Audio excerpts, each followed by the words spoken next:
I used to like that guy a lot until, yeah. I used to really like him, but nah, not so much anymore.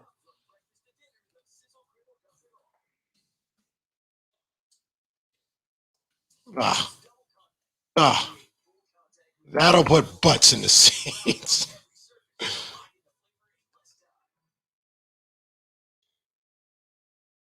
Uh-huh.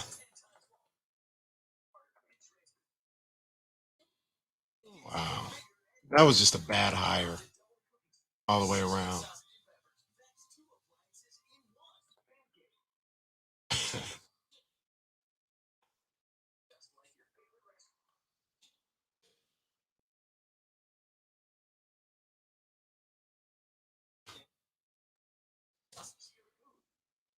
I did. I saw the last 2 or 3 minutes when the Lakers made the comeback. We there now? Yeah, I'm just. Yeah, yeah. See, Yeah, I gotta make sure. What they always say: put your mouth on the mic. That's what they say sometimes. Yeah.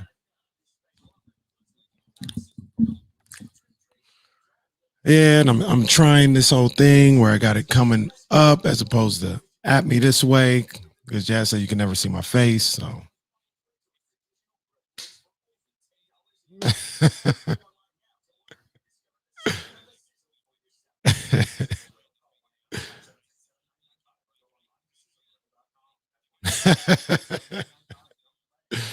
We need the body mics, like TV.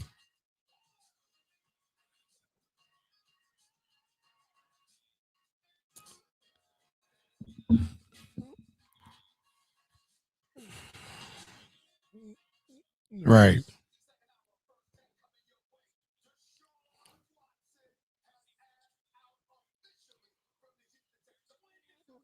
Yeah, yeah.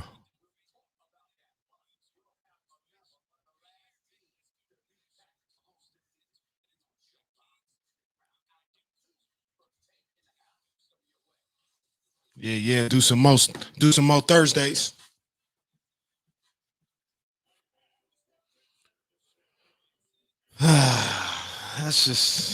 That's a lot going on.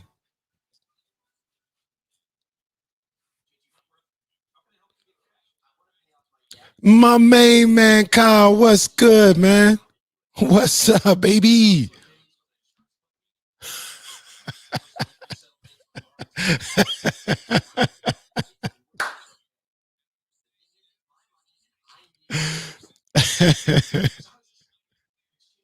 Drop the dime on that boy.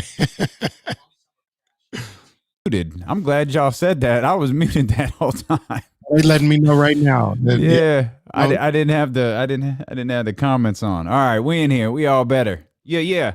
I'm off on the comments too. Are you? Nah, here we go. We Still good. can't hear him? Nah, no, we good.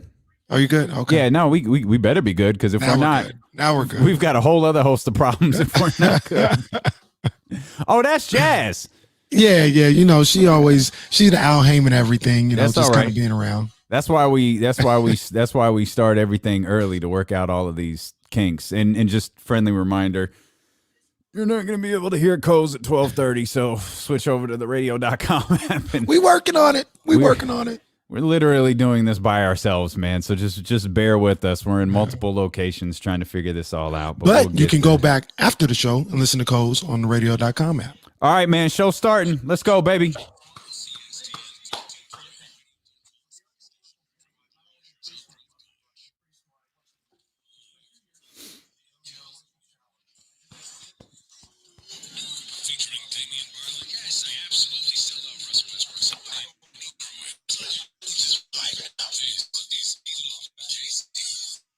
I'm the streets voice out west. Let's near yourself make progress. Last time that I checked.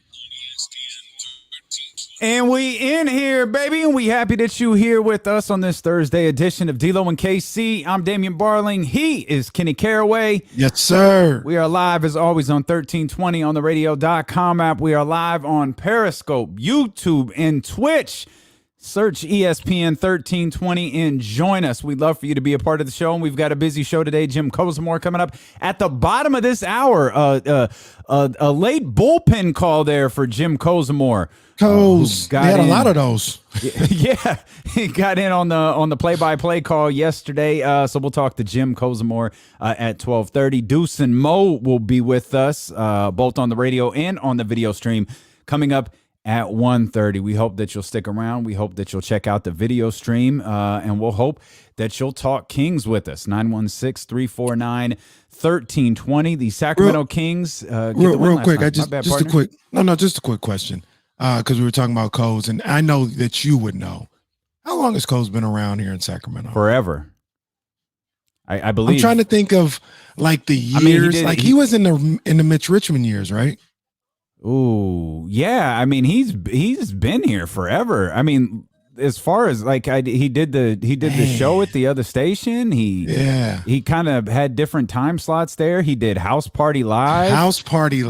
They knew. House Party Live was popping. He called Monarchs games. Like he's wow. I'm gonna ask him. Because I know. I mean, it's just a fixture. It's just Jim Kozimor, Sacramento. You know he's been here, but man, how long has Coz been? I think it has been since the Richmond years, man. Coz isn't even just like. Coz is like Northern California. Yeah, he's everywhere now in Northern California. Now you find him on the weekends, all this stuff. Yeah, I mean he did stuff, NBC with like the Giants. I mean Coz is a sports fixture.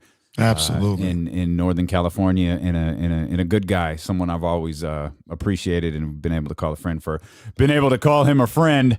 It's like the lamest thing you can say, and I just said it here in the first 2 minutes of the show. Because is a good dude, man. He's going to be with us here at 12:30. We'll get his thoughts on what he saw last night. But KC, want to get yours first. Kings win 121-107, and Buddy Buckets is back. Man, that was a different game from Buddy Hield, and he looked absolutely fantastic last night. 29 on the night for Buddy Hield. Man, he had 7 3-pointers. He was on fire. That boy was aggressive. He was. Second offensive possession of the game for the Sacramento Kings. He's driving to the basket. I think his second shot was like a mid-range shot. Mm-hmm. It wasn't even a three. And then the first three that he took, he was open by about 50 feet. There was no one near him. He was hitting them. That's been the thing with Buddy so far. To me personally, it hasn't been a lack of open shots. He's been getting open looks, just hasn't been hitting them. Then last night he showed, hey, I can still get these buckets out here, man. Big game from Buddy. Big game.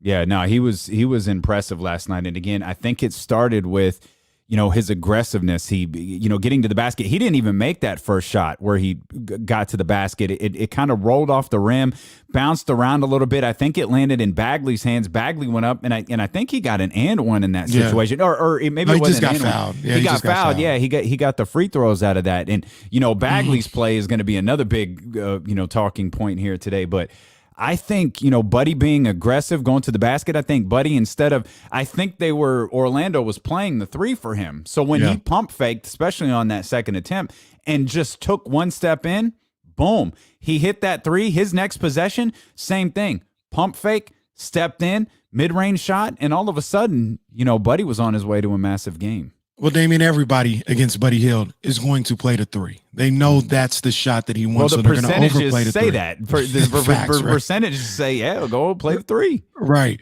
So the elevation of his game is he's going to have to take those lanes to the basket. He's going to have to, whether it's there. I shouldn't say whether it's there. It's going to be there. Yeah. But whether you make the shot or not, you have to attack. Whether you get fouled at the basket or not, you have to attack. And that's going to do nothing but give you that little space, because he doesn't need a lot of space. Yeah. But he's going to give you a little extra space where it's in these guys' head that, all right, I've closed out super hard for the last 3 times. I gotta slow up just a little bit. And that's the little space that Buddy's going to need to get an even more wide open shot.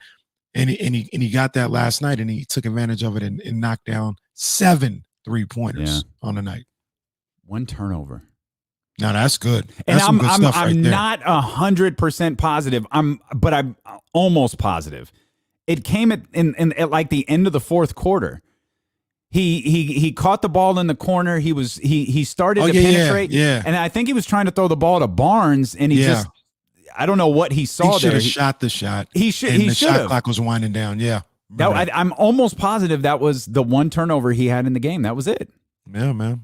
Good game from Buddy. Yeah. Good game. But like I said in the pregame show, courtside, D-Lo and KC, and I mentioned this is a team in the Orlando Magic that is weak on the guard front. Yeah. And I'm not saying I said Buddy should have had 29 or whatever, but that is where they struggle. And they actually struggle, if we want to be honest.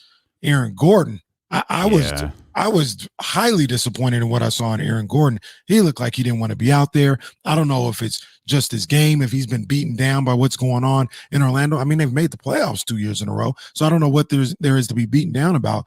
But he looked like he wanted to be in about 500 other places yesterday, as opposed to Orlando and playing that game. He looked awful. One of the Kenny's keys to a Kings victory.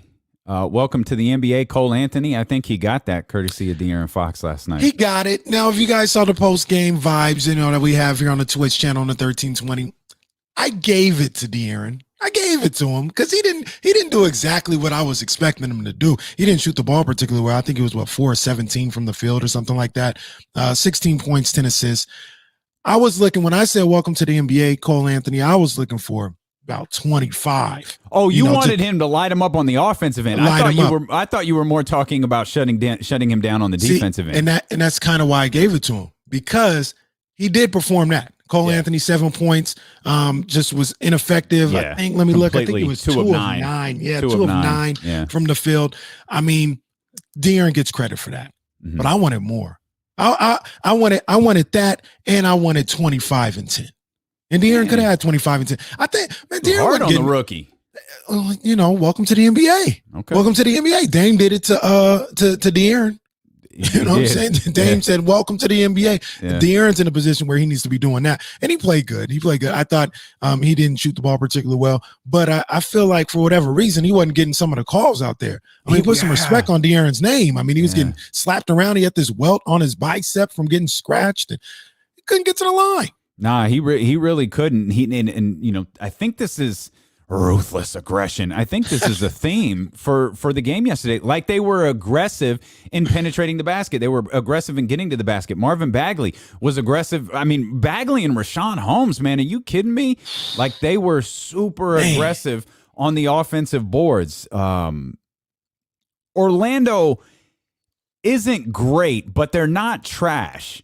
No. They're in kind of a funk right now. They're missing some guards, man. Yeah, I mean, they don't have no guard play. But they're a team trying to figure out, and good for the Kings. I mean, that's part of this is if you're playing a team, that's trying to figure it out, what do you always say? Don't be the get right game. Mm-hmm. Don't be the get right team. Like, let them figure it out against somebody else. Go out there and make their life miserable. And that's exactly what they did. Another one of the keys was win the first and third quarter. I know they won the first. They win the third. Too. Yeah, there you go. 31-27, I think it was. And it was just massively important for me. And in the third quarter, it became equally as important for me personally after how they went into the half. They were up 15. Yeah. And the last thing that you wanted to do, it got a little dicey a couple times, but it never got too dicey. And I think that got back to how they came out of the half. You got 15. I think it got up to 18 or 19 at some point in the third quarter.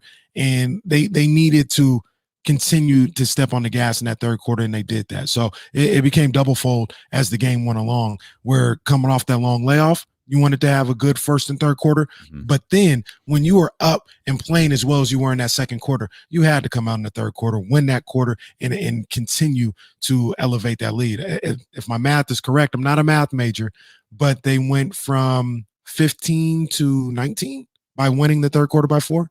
Okay. I'm not going to try to do math here on this show. That's not my job. My job is to not do that. But I will, everyone was talking about I think it was 8 consecutive quarters, scoring under 30. The Magic scored 30 in the fourth quarter. Like, it ultimately, once you get to that, like, it doesn't really matter. The Kings won the game 121 to 107. I was a little bit worried at the start of the third quarter, though. It felt like it was. No, I felt it too. It was like, oh, come on, man. Like, don't. Yeah. like, don't do this. And then they got into their rhythm. They got aggressive again. They started getting to the basket. We saw Richaun Holmes and Marvin Bagley have really, really big quarters there. There was an interest. What did you think of this was a first quarter lineup with Corey Joseph, Tyrese Halliburton, and De'Aaron Fox. I think Whiteside was out there too. I think Whiteside was out there with Bagley. That was shaky. It wasn't as bad as this. I think it was a fourth quarter lineup that started the fourth. I said, get these guys, get this group off here. I think it was Joseph, Halliburton, Whiteside, maybe Barnes was in there, and it was just it was getting real sketchy. I said, and Orlando was starting to make some shots and create some momentum out there. And I said, get these guys up out of here. And I think they changed one person. I think they brought like Harrison in or something. I love that stabilized it. We're talking like Corey Joseph played 20 minutes last night. How many you play? 12. I was going to say 17. Felt like he was out there a lot. He played 12, and Luke Walton said before the game that Hassan Whiteside is on a minutes restriction. We were like, God, what does that mean? Like, he plays like 15 minutes already.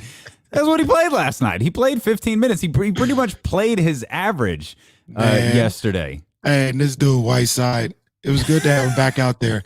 That boy be having some funny possessions, boy. I tell you. Comedy. Bro. The step back three was crazy. Okay, that was crazy. Yeah. All right. Whiteside with the step back. I said, all right, Hassan, calm down. And then he had some kind of slow motion rip through in the like his possessions are comedy. There was one where he got a rebound and it led to a Buddy Hield 3, but he got a rebound, two hands, and just flings it like that, flings like over his head, full on over the head pass. Nearly gets intercepted. Like, it just gets deflected. I think Harrison gets it up the floor, finds Buddy off in the corner by himself, and he winds up hitting in a 3. But it started with Hassan and this just uber, like, in one swift motion, rebound, chuck the ball forward, nearly intercepted into Harrison Barnes' hands over to Buddy for the 3. And that was kind of the moment where it was like, and this was early in the game, like, okay, one of those things are going well for the Kings. Like that wasn't the smoothest possession right there, but we'll absolutely take it. Hey, when we get back, we're not going to spend too much time on it, but we got to talk about Marvin. Why not? I want to spend time talking about Marvin, man. He balled out yesterday. I was happy with how Marvin played. There was something about Marvin Bagley that I really liked. I'll talk about on the other side. There you go. I really liked what I saw from Marvin Bagley. We're going to break on the radio, but we're not going anywhere on the stream. If you want to see what we do, head over to YouTube, Twitch, and Periscope. Jim Kozimor coming up at 12:30, and we'll do what my partner just said there. We'll talk Marvin Bagley. We'll talk more Kings as we continue here. D-Lo and KC just getting started on Sacramento's #1 sports station, ESPN 1320. Yeah. Yeah. Got my people in the chat. I got my man Mario. My man Mario, who just killed in a good way, bodied in a great way. My AJ9s, man. So he's in the chat, man. Shout out to my man Mario. Shout out to Cheryl, Baltimore in the house. Be more out here. Was good. Oh, let's go. Okay. Yeah. So we all over the place, man. We love Sacramento. This is the base, but we everywhere, Damien. We everywhere. What's up, man? Come on, man. We represent. I got to make sure the Twitch, not the Twitch. What is this called? Periscope. You know what the problem is with my only concern with Periscope is that ESPN 1320 account is just now starting to get like engagement. You know what I mean? Like the account gets just like buried, and we got some good stuff on there. It's not that people don't follow it; like they follow it. It's just it kind of gets traction. Yeah, it kind of gets lost.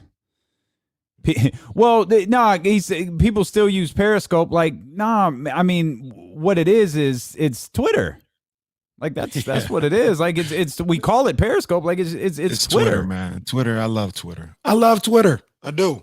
I mean, somebody talking about somebody asking what B-more is. Baltimore, baby. Baltimore, Maryland. Bad, Rich. They're talking about our wardrobe today. Yeah, we was all bundled up yesterday.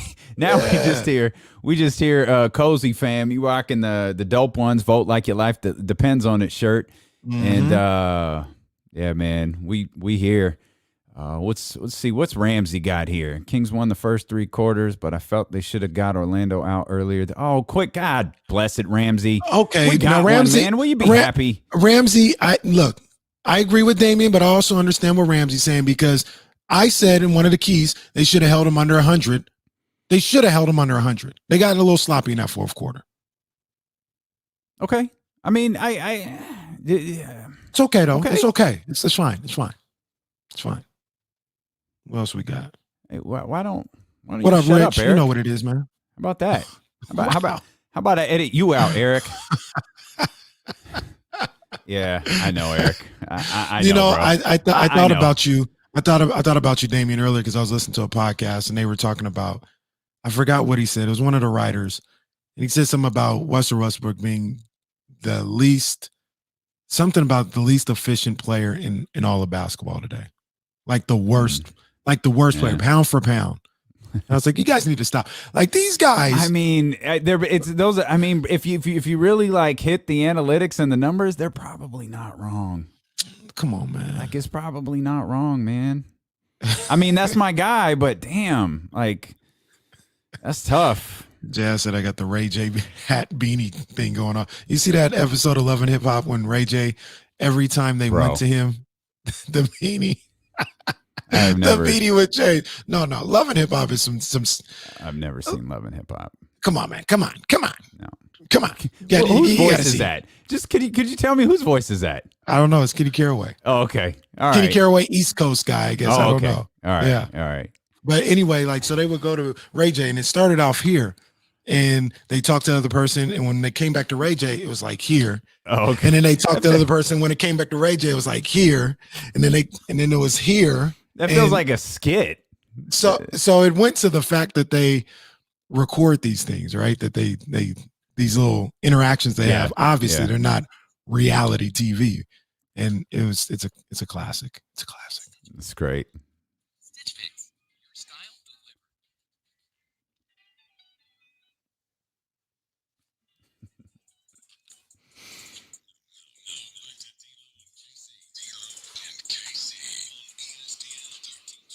We having some fun on the chat. If you're not on Twitter, YouTube, or what's our other one? Oh, Twitch. Go check us out at ESPN 1320. The show don't stop when we go to commercial, man. We keep it going. Talking about Ray J. Stay having fun.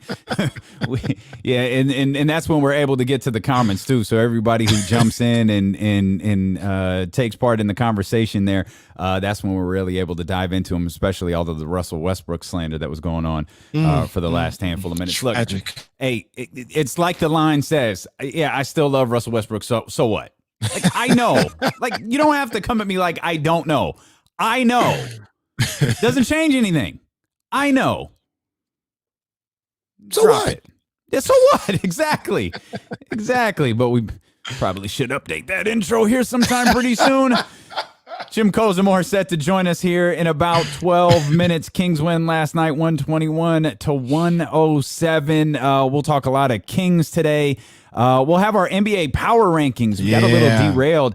We had that 4-hour show yesterday, and we kind of just really dove into the Kings and some other things going on around the NBA, a little bit of NFL. So we kind of missed our power rankings, which we're supposed to do on Tuesday, but that was Kobe Day. So we're going to run that at the top of the 1 o'clock hour. I actually had to make some adjustments from my Tuesday rankings to my Thursday rankings. Really? Things changed that quick? Well, I mean, they were already really close. Like, my rankings were already really close, but I had to... And then I had to give the hottest team in the NBA their due. I had given them love in the Tuesday rankings, but I hadn't given them like their true just due. Yeah, they didn't get the official. They'll get that today when we have our power rankings and, of course, our powerless rankings. That's coming up at 1 o'clock as well. 916-349-1320 if you want to be a part of the show. One of the biggest stories in all of football is starting to develop today.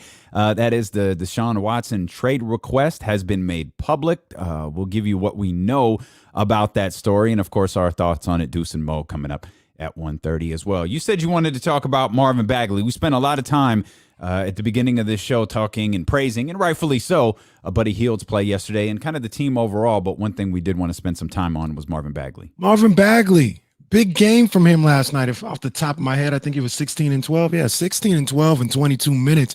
I mean, that's a whole nother discussion of 22 minutes. There was a moment about 6 minutes left in the game when I said, Marvin's not getting back in, is he? And my partner, Jason Jones, he's like, look, at the time, I think the Kings were up by like 16, 18 points. He's like, sore wrist, no need to put him back out there. Yep. Buddy was playing well. We all know that's kind of part of the whole dynamic there. But I would have loved to see him get back out there because he played really well. Well, you mean you could keep Tyrese out there? Buddy was playing well. Bagley can be out, and you can have Tyrese at the end. Very true. Very true. And I looked at what he did out there, and I was doing the post-game vibes, and it wasn't I had to go look for the stat, and I was like, off the top of my head, Marvin Bagley's super active out there. He probably had about 6 offensive rebounds. He had 8 offensive rebounds for Marvin Bagley. And the way that he was active out there, the way that he was such a factor without any plays really being ran for him, without getting the ball in situations where he could, score and, do some things one-on-one. But the fact that he was still such a big problem out there, that's the Marvin Bagley that I thought I was going to get every single night when he was drafted, where I felt like in his sleep, he could get 11 rebounds. He could get 18 points just off his activity. And we saw that yesterday. And that could have been something that, just like everything else with Marvin, he has to get used to. He has to get used to playing. You got to get used to getting back out there, getting a feel for the game. But he's had other good games this year, and he's played well as of late. But that was the first time this year that I saw the Marvin Bagley that I remember coming out of Duke, that I thought we were getting every single night. Just crazy on the boards, and specifically the offensive boards. They couldn't keep him off for a long time. Yeah, I thought he worked his ass off yesterday. He did. More than on the glass more than anything else, man. Yes. I thought he was absolutely working. That was one of those games where you could just kind of nod in your head like, yeah, this like I think we said this yesterday. I know we said it this week. Game 17. Game yesterday was game 17. Like, all right, dude, what's this dude going to look like in game 40? God willing, what's he going to look like in game 60? Yes. Game 72. And then you can start to get a feel. Then you can start to really get excited about what he potentially looks like next season. Look here, Damian. One of the big things about that is I still think they don't let him rock. Like they don't get him the ball 17 feet away and like do work, Marvin. Like he kind of gets the scraps right now, and that's look, they're easing him in, all this other stuff. But I think that's another component of his game that can be unlocked. His ability to score one-on-one, do some things. I'm really bullish on Marvin Bagley. I really am. I really am. Let's get to. We got Jim Kozimor coming up at 12:30. Let's get to Big Al here first. Big Al, what's good, man?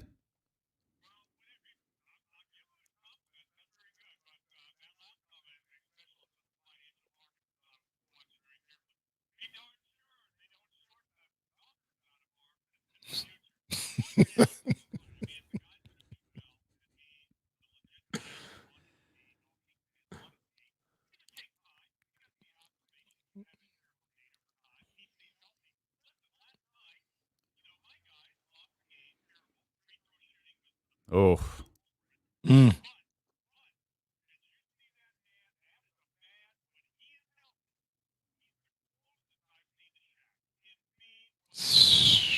Yeah. Man, and B was giving AD that work. He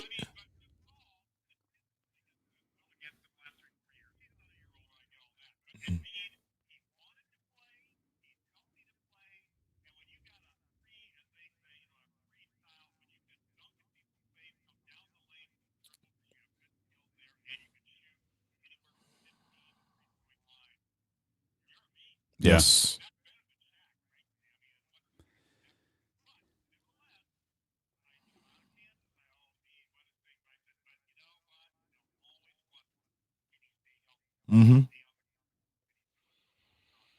Yep.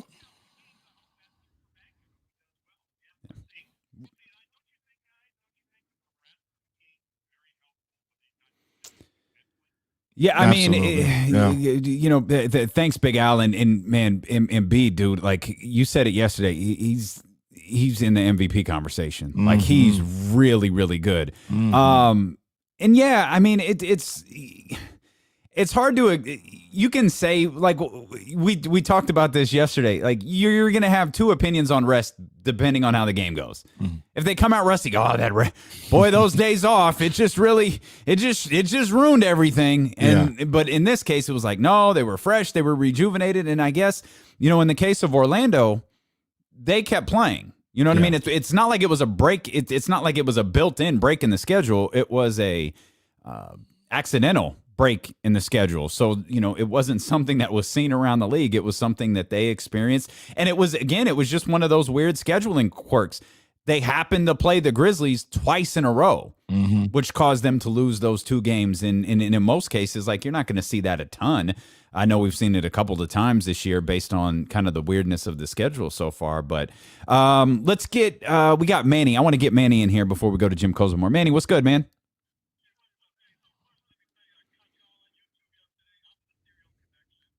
Hey, there you go. Okay. Manny with the serial connection. What's up, man?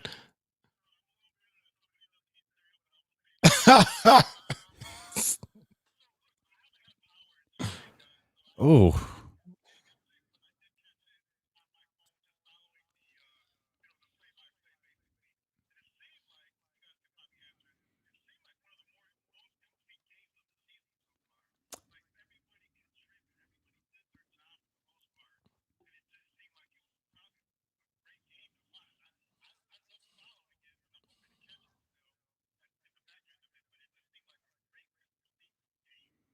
Yeah, no, it definitely was, and thanks, Manny. We appreciate you, man, and hopefully you stay can. safe, man. I hope your power gets turned on, and man, we're thinking about everybody. Like I've seen notes from people who've power's been out for going on 36 hours now. So obviously we're here, we're at home, we've been lucky. So we're thinking about everybody still dealing with those issues. I know there's some people just here in my neighborhood who aren't quite as lucky, but you could look around. I mean, those games against the Nuggets were big. We get caught up in hyperbole sometimes, and the last thing we saw was the greatest thing we saw. They had a couple of really, really good wins against the Denver Nuggets, particularly that second one. I know the first one was super exciting with Buddy Hield and the putback at the buzzer, but really overall, that second game against Denver was a little bit more complete.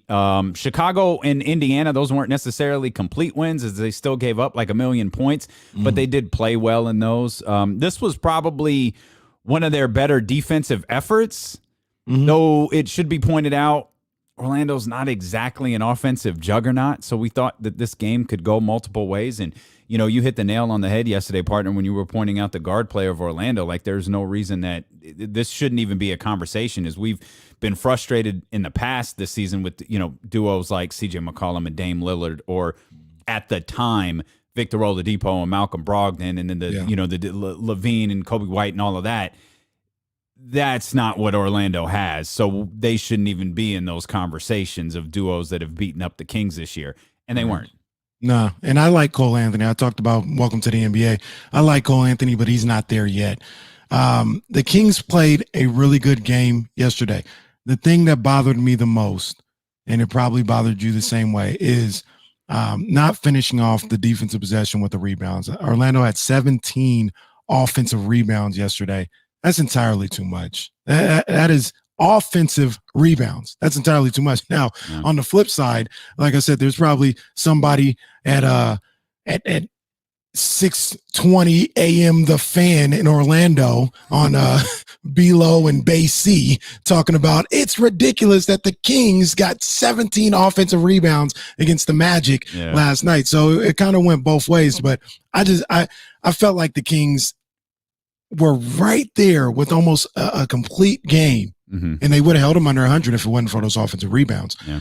But that was a little bit of a, I don't want to say a black eye, because it wasn't the worst thing in the world because they were able to overcome it. But they've got to secure the boards on those defenses. But let's smile, because 107 is still a good number for a team that is regularly giving up 120 plus. Let's bring in our dear, close, longtime personal friend, Jim Kozimor. Jim, we were talking earlier as we were letting everybody know that you were going to join us. How long have you been working in the Northern California area between Sacramento and San Francisco? What's going on, man? Yes, sir.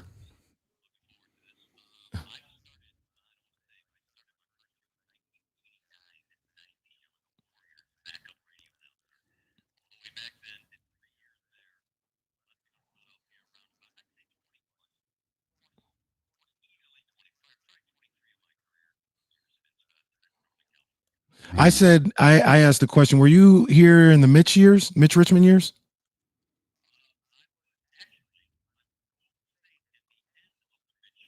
Mm.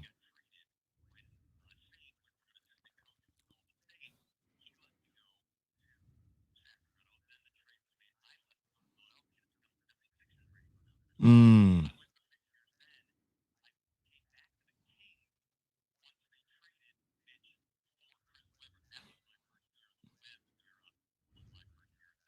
Got it. Coles literally does everything, like Nah, he's football, everywhere. baseball, WNBA, NBA. Like he's everywhere. You know what I like to say, Damian? He's everywhere. You ain't never there. That's what it is, man. Coles is everywhere. And then he gets not at all. No. Well, but yet somehow you manage, and you know we love the work that Kyle and Mark are doing. I think Kings fans, including myself and KC, we were pleasantly surprised when we found out it was Jim Kozimor on the call yesterday. How did that come about?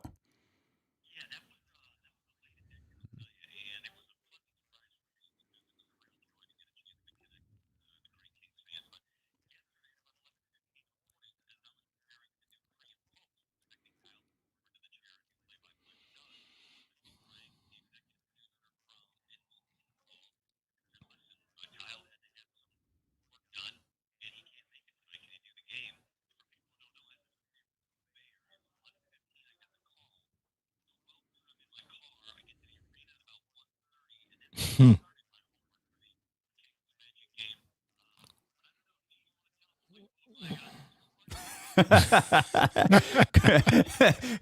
Coase sent me a very nice note when we asked him to come on today, that's saying he was preparing for the show by listening to D'Lo and KC on his way up from on his way from San Francisco. My man.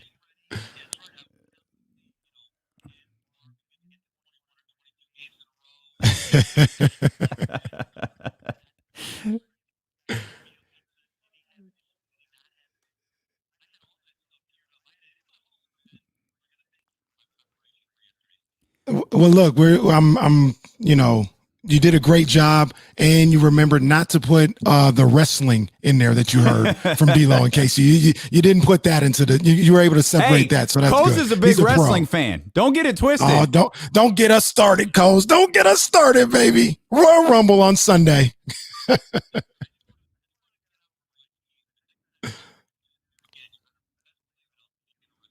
Let's go, and we'll take that. We'll take that as a nod to D'Lo and KC if you when you drop that wrestling term.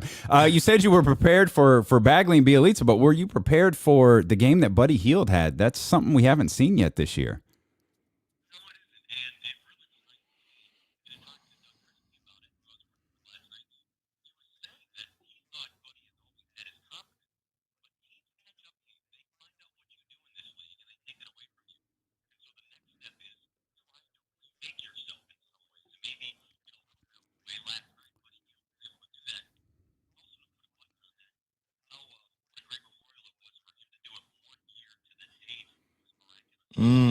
Yeah.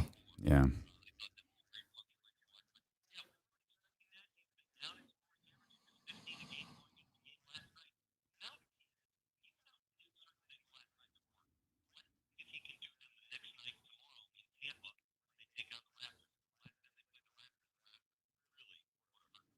Yeah, absolutely. Another guy that played really well in his minutes yesterday was Marvin Bagley. We just got done talking about him. And the thing that I like, Coase, is there wasn't a lot of plays ran for him, but he was so active, specifically on the offensive glass last night. It made him be a huge factor in what the Kings were doing and being a menace for what Orlando was trying to do. What did you see from Marvin last night that kind of stood out for you?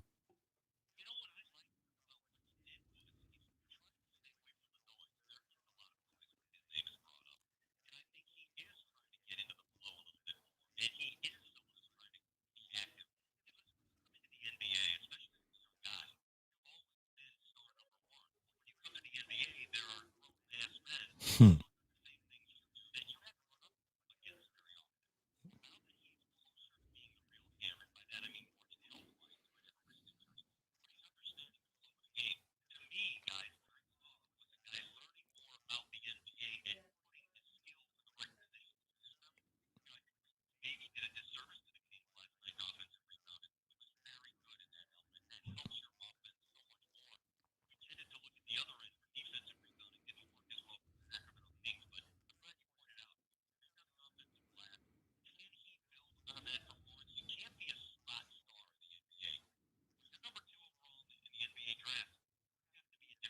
Mm-hmm.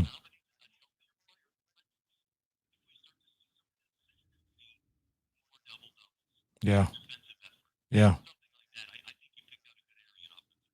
Yeah. It was a rare down night for Tyrese Halliburton, though it still felt like he was pretty effective in terms of assist and certainly on the defensive end. Coz, you just laid out your career timeline here in Sacramento. You have seen a lot of rookies come and go in Kings uniforms. How special is this young man at Iowa State?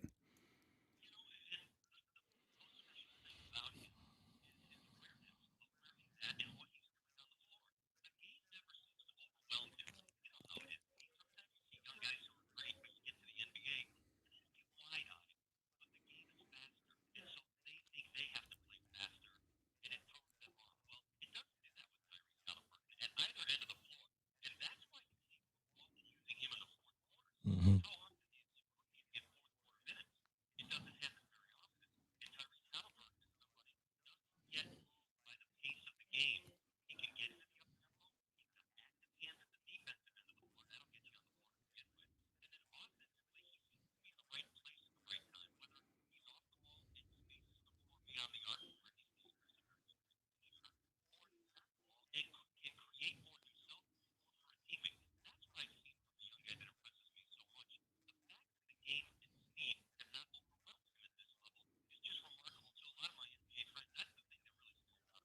Well, yeah. So, Coles and Damian, let's see. We've talked about we talked about Buddy Hield. We talked about Marvin Bagley. We've talked about Tyrese Halliburton. We've talked about wrestling. So it's about time that we talk about Harrison Barnes. It's about right. Yeah. So it's about right here because Harrison Barnes went for 21 last night on 8 of 11 shooting. Yeah. I think his only 3 misses were 3-pointers. And this team is such a different team when he's playing well and when he's aggressive. Luke talked about that before the game, and you can just see it out there when he's attacking the basket. This team, there's just a certain level of efficiency on the offensive end that they have. Coles, how do we continue to get more of this Harrison Barnes every single night?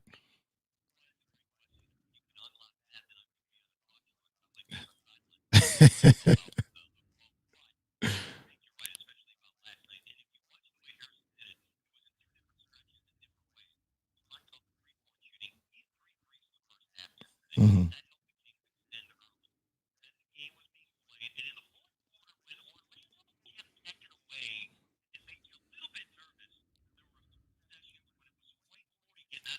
Yeah.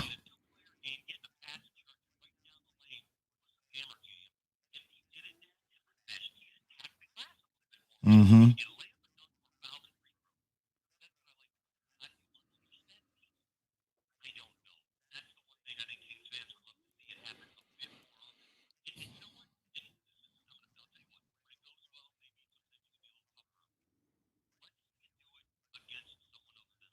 Mm-hmm. Mm-hmm.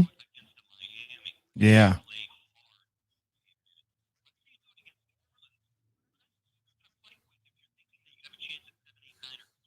Yeah. Mm-hmm.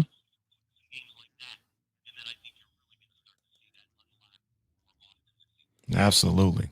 Coles, we'll get you out of here on this. You spend a lot of time talking about 49ers football there at 95-7 the game in San Francisco, and there's rumors that a deal with Matt Stafford is getting closer and closer.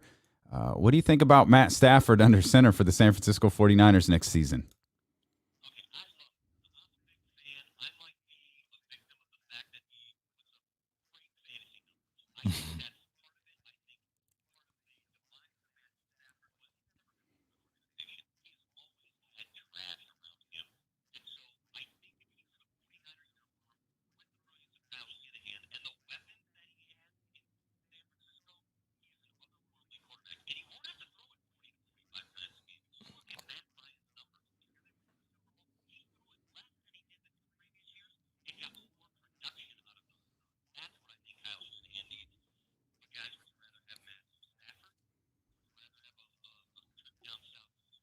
Oh, come on, Coz. Now. Come on now. Let's go. Let's go, Coz. I'm ready. I'm ready. They're a Super Bowl team if Deshaun Watson is in a 49er uniform.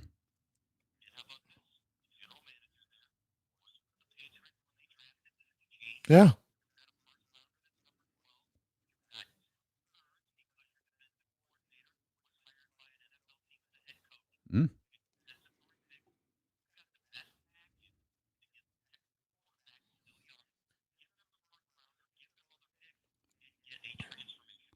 See, Coz, we're on the same page because we talked about this earlier. I think the Niners do have the best pick when you talk about, the best package when you talk about picks and possibly if you want to throw in players right now. I think they got everything needed to do it. I in my heart of hearts, I'm not opening myself up to that right now. Deshaun's not coming here. He's just not. I'm not even going to let myself get invested. No. I know, Coz. I know. But Deshaun's not coming here, and the 49ers are the only team in the NFL that deals with a salary cap. Everybody else doesn't deal with a salary cap, so it's just what it is. See, listen to the man. Listen to the man. That's facts. Coz, all right, let's go, Deshaun. Man. I'm getting my jersey now. I'm ordering now. Let's go. Yes, sir. Coz, great stuff last night. It was awesome hearing you. Thanks for joining us. We really appreciate you.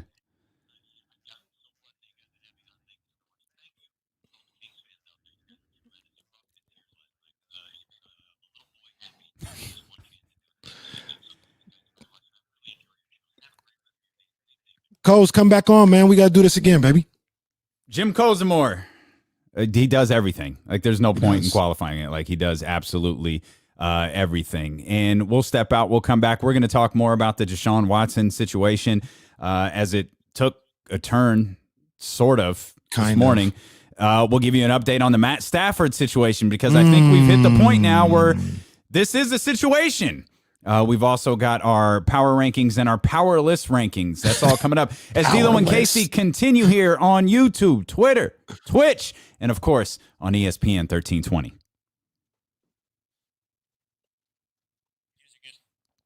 Yeah. Chill. You gonna get that interview for me into the folder? That was good too. Coz, I'm no surprise, but Coz is the man. I'm going to cut, man, if he gets a chance to do another game, I'm cutting that clip where he says, I'll drop a wrestling reference in there. Oh, let's get over to these comments. Yeah, sorry. I know we back, guys. We back. Yeah, we'll get that. We'll get that. We'll get it addressed. I promise. We're going to get there. Yes, we want Watson. I'm not. I can't do it. I just can't get myself there, man. Look at this. This is a great line. The Texans are a mess. The Niners could send D Ford and the Watson for Watson, and the Texans would go for it. You're probably that's the Bill O'Brien version. I was about to say, do the Texans does Brian Allen interest you guys? Do you guys want Brian Allen? We'll give you star our cornerback.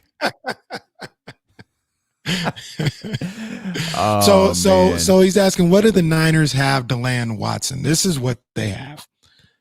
They got this year's first round pick. I think they will go to next year's first round pick. I think they will go next year's second. They got the two third rounds that they got from Saleh. They got Jimmy, and I think they'd be willing to throw in another player. Now, Now, if you ask me, and we're in the secret conversation that we're having, I'd be willing to throw in Bosa, but I won't start there. Maybe I'll try Kinlaw. Maybe, you don't start with Bosa. You don't even mention Bosa's name. No, this is a private conversation. Yeah. This is just amongst us. So, I'd be willing to go. I know the feeling, fam. I know the feeling. Don't worry. We get it. Hey, trust me. I'm usually so hype I can't speak, which is a big problem in my line of work. Oh, how about this? I wouldn't trade pick 12 for Matt Stafford, but anything else I'm good with.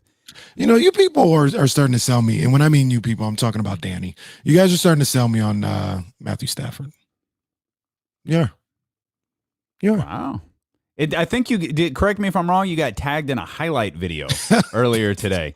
You love highlight videos, man. Yeah, he got in his. They were showing me his highlight video, and about 9 of the 10 highlights, he was down by 20 points. So there's that. But I've never said Matthew Stafford isn't good. He's a good quarterback. I just wasn't enamored with him. I'm like, okay, well, whatever. But hold up, Eric. Did Peg Junk win the Tyrese rookie card from Deuce and Mo? Is that what you're congratulating on? I saw a little bit of the night chat. I actually saw it this morning. I was wondering if that's what you were congratulating him on. If so, congratulations, man. That's pretty awesome. Deuce giving away basketball cards. Cards are back, man. Cards are back. Did you know that, Damien? Like they're back. Like people are out here doing it like we was in the early 90s. I know it because you and Deuce were talking about it like a month ago. But were you a card collector as a kid? Yeah. I thought I was rich. Yeah, so so did I until I got like a teenager and I was like, I don't know where those things are. Like, Mom, throw them away. Just don't throw anything away with Michael Jordan on it, and don't throw anything away with Bo Jackson on it. I don't care what happens. But check it. I'd have like who was a middling player. I will talk about it. Now later. You got to think about it for 45 minutes because we're coming back. Deuce and Mo coming up at 1:30.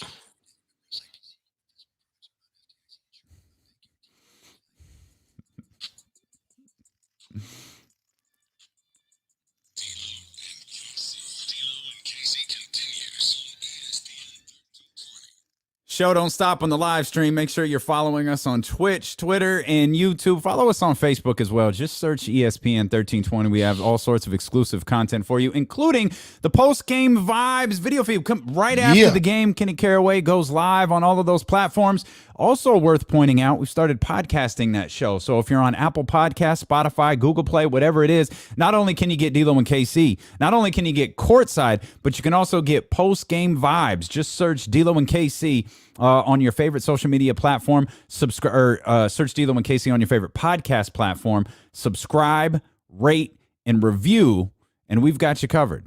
We've got you covered there with all sorts of content. So check us out, man. That's what we're trying to do here is just more content, more content, more content. And I mean, I got some content for you. We had Operation Save Deshaun Watson this season. How about Operation Save Bradley Beal? All right. You guys got to calm down. What do you mean? No need to save Bradley. Are you sure? He'll be fine. Yeah, it'll be fine. It's ugly right now. Don't get it twisted. There have been 95 players in NBA history with at least 10 40-point games in their career. Amongst that group, Bradley Beal has the worst record of any of them. He's 6-19 when he scores 40. Oh, man. That's rough. That's rough for Brad Beal, man. But, I mean, I think he's going to be okay. I think the Wizards are in line right now to get a top 5 pick. He's lost 10 straight 40-point games. Jesus. Like, at what point, if you're Scotty Brooks, does he get to 38 and you pull him? And you go like, hey, Brad, nah, man. And then you win. Watch him win that game, too. Bruh. You know what? So I was, the memes for Bradley Beal, like on the bench and in the cool down area, they were running wild like Hulkamania last night. I don't think, and I don't know this for sure. Like Hulkamania, that's a good one. I don't think Brad cares. I'm not saying he cares. You mentioned this earlier. I'm not saying I don't think that he cares that they're losing, but I don't think he's as distraught as we might think that he is. I don't believe that him and John Wall were simpatico. I don't think they had a vibe, to use. There was no vibes there. There was no vibes there with Bradley Beal and John Wall. So I don't think Brad would like scoring 40-plus points, 10 straight games, and losing all 10 of them with John Wall there. But with John Wall gone and it happening, I think he's more of like if I got to be the best player on a bad team, I could do it for now. I don't know that he's going to want to do this forever. But I think maybe NBA fans are making a little bit more of it than Bradley Beal actually is. And I think they definitely are. And I also think that, so how you say kind of have I don't know if this is what you're trying to get at, but it has a negative connotation. Like he doesn't care. No, what I mean is I don't think he cares to the level of which we do. Like get me out of here. We had the Buddy Hield going off. We had a great game with the Philadelphia 76ers and the Los Angeles Lakers last night. But if you open Twitter, all you saw was the shot of Bradley Beal like sitting on the bench looking just distraught. And Candace Buckner, the former beat writer for the Wizards at the Washington Post, was like, at this point, the camera's just following Brad to document his exhaustion. I was just about to say that's a day after we had him looking despondent on the bench the night before. Right. When he was just staring at the ground and just looking crazy. Like, this is what's going to happen every single night. And I think Bradley, I look at it this way. I look at him as somebody that has maybe it's just pie in the sky, but he's committed to Washington. Mm-hmm. He wants to see it through. He wants to see it through. Okay. Through the good and the bad. Remember, he went to the playoffs a couple of times, second round of the playoffs with John Wall, had some good moments. He's seen some good moments. They're down. He wants to be there and build it back up. That's what I take from Bradley. Okay. I mean, a man, and like I said last night, a man of integrity. I'm rooting for him. I don't think he's despondent over it. Like, I mean, I don't mean to frame it as like he's okay losing. Right. I just don't think, I think we get wrapped up in, he's really, really good. And it's the old, I thought it was, stupid 3 years. We've got to get Devin Booker out of Phoenix. We've got to get him out of there. Phoenix is going to destroy him. Devin Booker is never going to be a great if he's in Phoenix. I think that's just one of the quirks of NBA fans and NBA media and in the NBA world is, oh, well, gosh, you can't have a player that good on a bad team. I think the one thing that bothers Bradley Beal, I don't want to say the one thing. I think the thing that bothers Brad the most is he was phenomenal last year. Mm-hmm. And he didn't get a single All NBA honor. And it's like, okay, like, wait a minute. Like, I understand my team isn't very good, but damn, like, John wasn't here. We had, a bunch of guys not here. Like, I carried this team hell, I carried this team to damn near to a playoff spot last year. Yeah, it's frustrating. Got a bubble spot if it matters. And don't forget the aspect that that affects the bag too. Him not making all NBA Oh, team. sure. Yeah. So, that's the frustration as well. Which they've got to stop. Yes. They've got to. I mean, in one sense, I absolutely understand the reason for contract incentives related to All NBA, All-Star, Rookie of the Year. Like, I understand that. Like, it's a measurement. It's like a measurement, right? It's a measuring stick. But dude, like, you're putting your trust into like media who you have to know has not watched you play. Yeah. Like, if you're a Sacramento Kings beat writer and you're voting on the All NBA team, I'm not saying you're putting Buddy Hield and De'Aaron Fox and Tyrese Halliburton on the All NBA team, but how many Washington Wizards games outside of the obvious two have you taken time to watch? Bro, we're not even speaking from being holier than thou. We just talked about the other day. We hadn't seen the Magic all year. Right. You know what I'm saying? Like, we had nothing going on there for me but see the Magic. So I had zero desire to click that League Pass button to watch the Orlando Magic play. I had very little desire to do it last night. But it was the Kings, so it's like, let's see what our guys could do. So, I mean, they got to get rid of that. Plus, there's another thing going on, and we don't have to get into this today. But I was listening to this, different podcasts, and I was hearing, these national guys. And we can't, I don't know if there's something there or not, but I just was uncomfortable with the way they were talking about Kyrie Irving and Russell Westbrook. It seemed a little more than they're just not playing good right now. It was like, we going to bury these guys. That's how it came off. I'm not saying that's how it really was, but that's how it came off. And I only bring that up to say, when you're dealing with all NBA teams and you got media members voting for this, they're human too. I'm not even going to talk about like they're bad people, but they're human too. And sometimes it's hard to separate how you feel about a guy or maybe how he treated you from actually giving him certain accolades. You know what I mean? So that's another reason why they got to kind of get rid of that. I really don't get the hate for Kyrie. I was watching Kyrie. Oh, it was for the Kobe thing.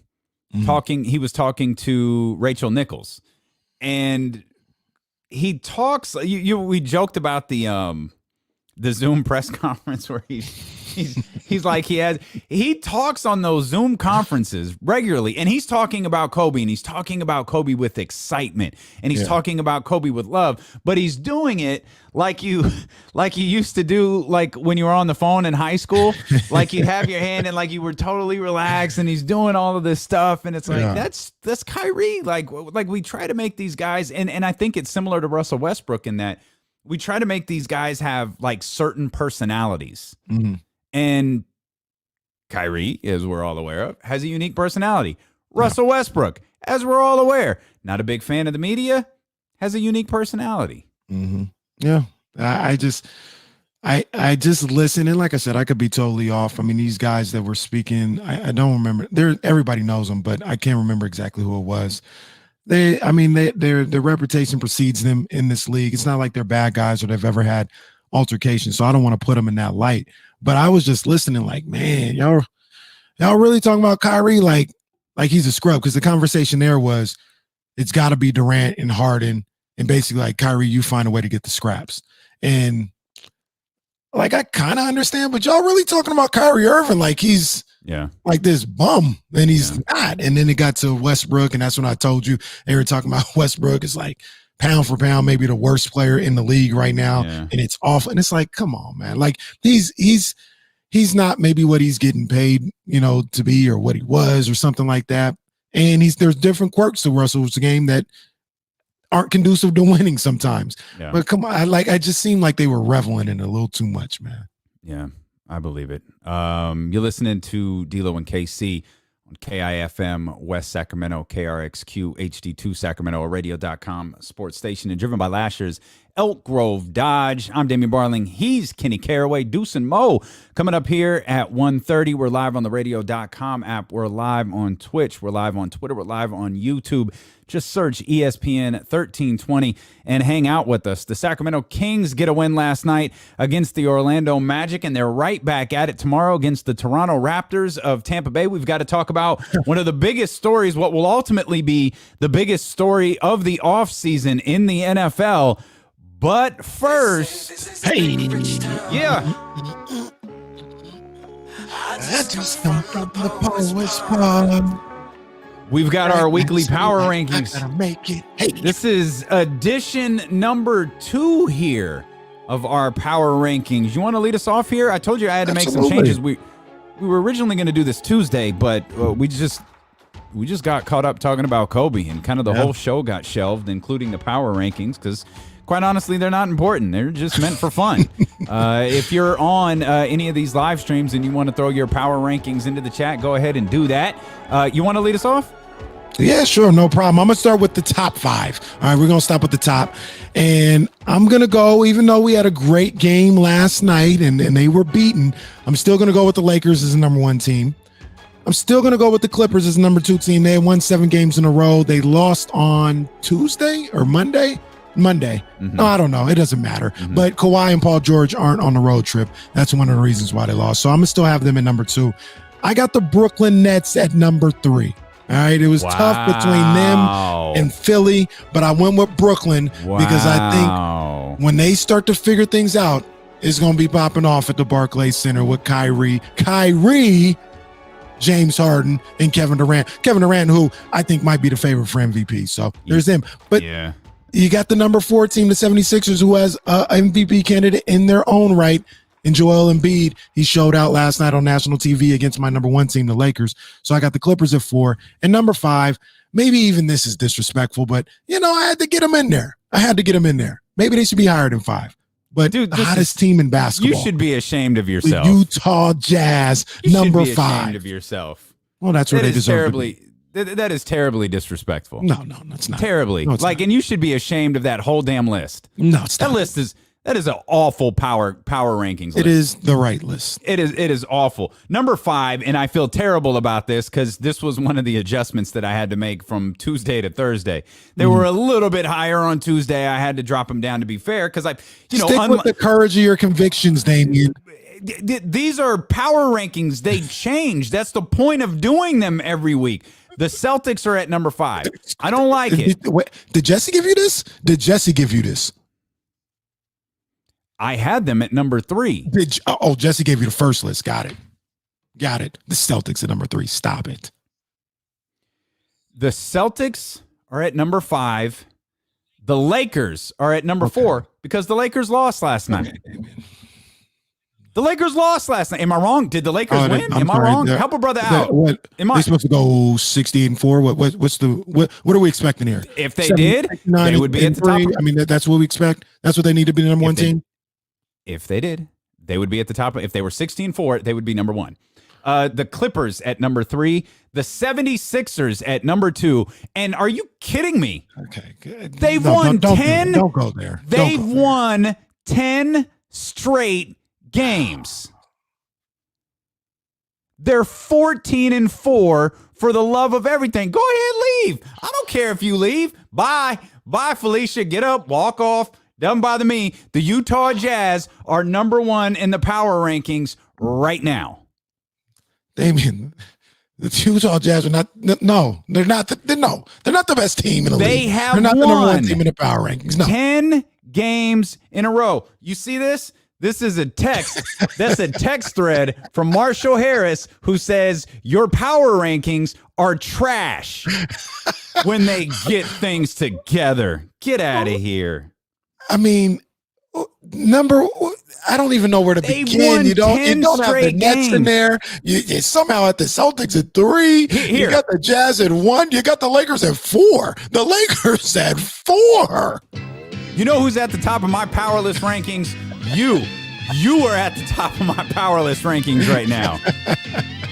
I don't know what you and Marshall are talking about. 5. Because they're not better than the Lakers. That's why. That's why. They're not better than the Lakers. I mean, we're going by record. Straight games. We're going by record here. You've got like future power rankings. Like in the future, this team will be better. Right now, the Utah Jazz are the best team in the league.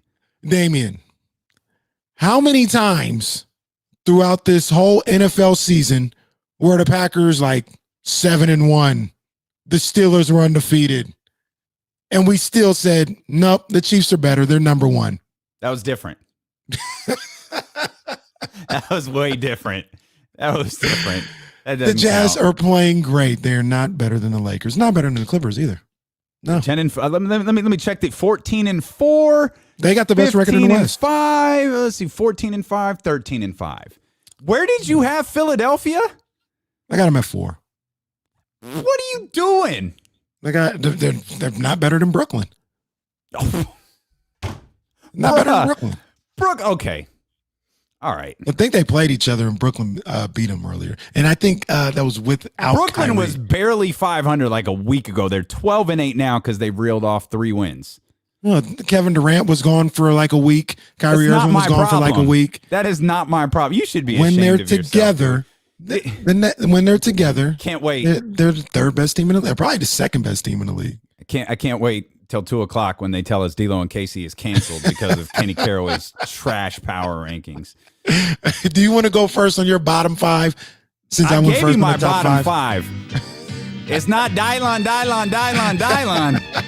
My bottom. Phenomenal knowledge. My bottom 5 is Kenny. Kenny.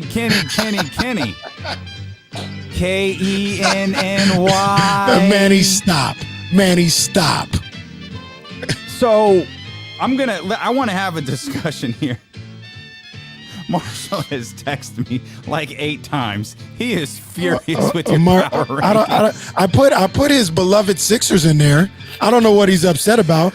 Ben Simmons last night just letting that 4th quarter collapse happen. Ben Simmons on the final play of the game was at the short corner. I love how mad Marshall is at your power rankings. It just really. I feel like Jesse, if you've got his number, just call him. I just want to hear him yell. Call him. I'm just confident he'll start yelling. Can we have a quick conversation about Miami? Sure, dude. Miami. Oh yeah. We can have that conversation. Yeah, dude, Miami sucks. Yeah, I don't like Miami. Is not like this whole. They're 6-11. Like maybe they don't deserve to be in the bottom 5, but just out of principle, because I needed to point out how bad they're playing. I put them at 5. I mean, how do they not? They're are they going to get it together? They're in my bottom 5. No, Yeah, I don't not think so enough. either. Not enough. They might get in a play-in game, but they're not getting it No. together enough. The East isn't terrible, so it's not like you can Well, just the East stink. The East is really good. Yeah, it's not like you could just stink and then turn it on and make the playoffs. Like I said, they might make the bottom 5. Right now, the only team, well, there's 2 teams that probably won't be there when it's all said and done. Maybe just one. One is the Cavs, right? They're 6th in the East. Mm-hmm. The other one, I think the other team is ascending. That's the Knicks, who are 8th. Oh, for goodness sake! They're 8-11, right? They're 8-11. I think this. Maybe the Miami Kings can't get it together. I think I should calm down on a downward spiral. Yeah, I that's got what happens when you Miami play at the Kings. 5. I got Miami at 5. They're a mess. I put New Orleans at 4. Okay, you got New Orleans in there. I put New Orleans at 4. Detroit at 3. I made a switch here. Minnesota, I had it number 1. I moved them to number 2 because Washington is just terrible. Yeah. So I had my powerless rankings. Washington has the least power, followed by Minnesota, Detroit, New Orleans, and Miami. My powerless rankings, I've got number 5, Miami. I'm not bailing them out. They're in there. All right, they're in the bottom 5. Terrible. Just terrible. Number 4, I got the Houston Rockets. Not buying it.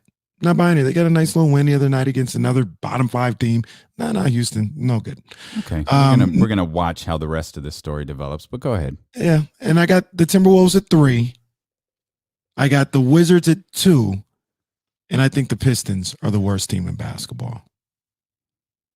I think the Wizards will beat the Pistons. Okay.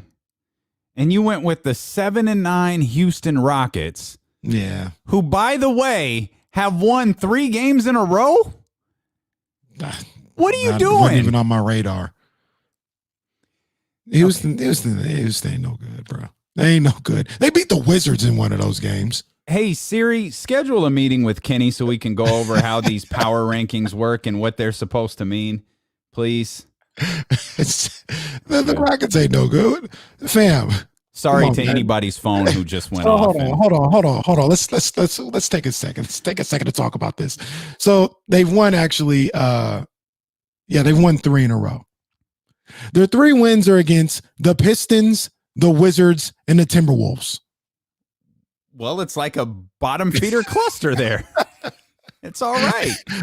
And I got them. Those are the 3 teams that I have them worse than. I didn't even know that before I made this list that those 3 wins were that. They're better than the 3 teams that I have them below. Yes, that's it. We update these rankings week by week by week so we can acknowledge the teams that are doing well and I guess kind of poke fun at the teams that aren't. Hey, Sacramento was in our first power, last week. We had last week. I had Houston at 5, Sacramento at 4, Washington was at 3. It was Detroit, and then it was Minnesota. Like we update them. You're like projecting, like you Houston's I won got the 3 in a Kings row. out of Y'all there. won't give them any love. No, they won 3 against the 3 worst teams in the league. Still won 3. You're not good. Have the Utah Jazz beaten the 10 worst teams in the league? Well, they did beat the Mavericks. They did beat the Knicks. The Mavericks are not the worst team in the league. I'm not saying they're the worst, but they're not good. I'll tell you that. They beat your beloved Knicks, by the way. Yeah, they got the Knicks. Okay, the edged out ascending Knicks. New York Knicks. They beat the ascending New York Knicks, and you won't get them any love. They beat Edged the out Mavericks, Knicks, Warriors, Pelicans. They beat the Nuggets and the Hawks. Okay. Oh, and then they had a game postponed against the Warriors. It would have been 11 straight wins. They beat the Cavs, Wizards. Yeah, the Pistons. The Wizards. And then they destroyed the Bucks. They're in my top 5. I don't even know what you're trying to tell me. They're in my top 5. Fine. It's all good. While we're talking about records, this is a side note here. I saw something yesterday that I didn't really realize. Did you know the Suns are 8-8? Yeah, they fell out of our power rankings. They kind of. Did I have them in there before? No, I don't have think either one of us had them in there before. But weren't they the number 1 seed for like the first 2 weeks of the season? Weren't they at the top of the conference? Like, oh, we knew it. Yeah. Look at this team. I still think Phoenix is fine. I mean, I think they'll make the playoffs. Right now, they're out of the top 8, though. Well, but I think they're closer to this, like a maybe not 500. I think they're probably a above 500 team. I didn't think they were a 1 or a 2. No, definitely they were not. better than the Lakers or the Clippers. I thought they could be a top 5 team. And by the way, 14-4, 10 straight wins for the Jazz. That's cool. This is a team I didn't buy heading into the year. I don't think this is something that they're going to hold on to. I don't think so either. But they're playing really well. Jordan Clarkson, he stuck out to me yesterday. I think he's averaging like, in this 10-game stretch at least, I think he's averaging like 19 points a game off the bench. Jordan Clarkson is balling. Golden State's a really interesting team. I watched them a little bit last night after the Kings were over. They're just kind of, I feel like they're just kind of there. Maybe that's who they are this year. They're just, you're going to get, I mean, you didn't have the big, Steph Curry deal, big Steph Curry performance. Like, I think they're just going to kind of linger, maybe reel off 4 or 5 wins in a row, and it's going to make their record look really nice. But it's a weird team to watch on a night-to-night basis. I think that the Warriors are a team that they'll beat they'll probably have like a winning record against the middling teams in the league, the elite teams, even though they've beaten the Clippers and beaten the Lakers. I don't think they can beat the top teams in the league. And I think they'll always lose to the top. I shouldn't say always. Most of the time, they'll lose to the top teams in the league. I know we mentioned it, but we didn't give it its just due. The 76ers beat the Lakers last night 107-106. It was an extremely entertaining game because the 76ers saw a 14-point lead in the fourth quarter, completely disappear. As a matter of fact, they were outscored 13-2. The problem for the Lakers is the 2 points the 76ers scored are the only 2 points that matter. The game-winning points by Tobias Harris. Man. Ben Simmons was down there on the short corner there. Mm. He had Schroeder guarding him and didn't even post him up. Just stayed on the short corner. You trying to get some Ben Simmons shot in here before we go to break and come back with Deuce and Mo? Is that what it is? That's what we're going to do, observed. though. We're going to step out. If you're not watching on Twitch, YouTube, or Twitter, we encourage you to do that because Deuce and Mo are going to join us here on the video screen coming up at 1:30. And in addition to all of the text and stuff involving Deshaun Watson, they hired their coach. And it's not Eric Bieniemy. We've got sneaky things going on with that too. Somebody brought it up. Sneaky things going on with that. We'll talk about it. We've got that coming up here on Sacramento's #1 sports station, ESPN 1320. Yeah. What was Nicholas Hinkle? Comments. Jazz, yes, LaMelo is a Rookie of the Year candidate. I'll give you that. That's all I got to say for him. Okay, I'm fine with that. I mean, yeah, ain't nothing wrong with that. Hornets are dangerously close to that bottom 5. Are they that bad? They're I haven't average. watched them. I watched them. They're not terrible. I just wanted to unleash some heat, if you will, on Miami because that's trash. Like what are y'all doing? Like we was singing your praises last year, and y'all just. It was a fluke, man. It was circumstantial. Feels like it. Yeah, it was circumstantial. Like it. Now, I also don't think that they're this bad, but they're not an NBA Finals contender by any means. Oh, Jesse. What are you talking about? Put some heat on Brad Stevens. Yeah.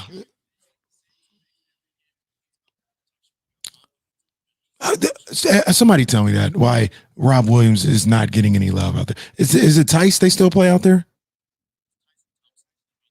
Come on, man. Come on now. I don't know what I like Robert Williams. I thought he could give you some minutes.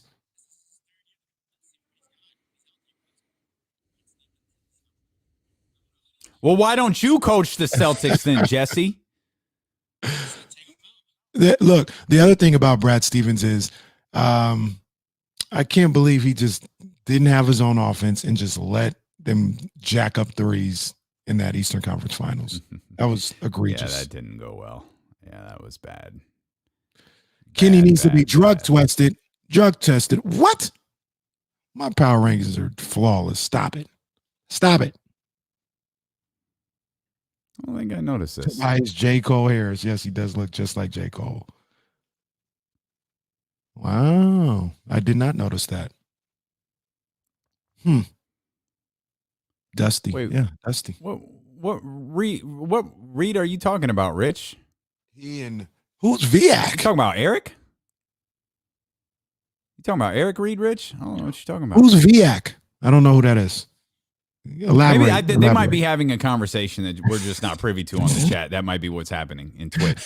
I mean, I don't know. Does anybody know who Nicholas Hinkle? He's about to come in here. Hinkle and Einhorn. I don't know. He's about to come in here and beat Kenny. Dang. Beat Kenny's ass.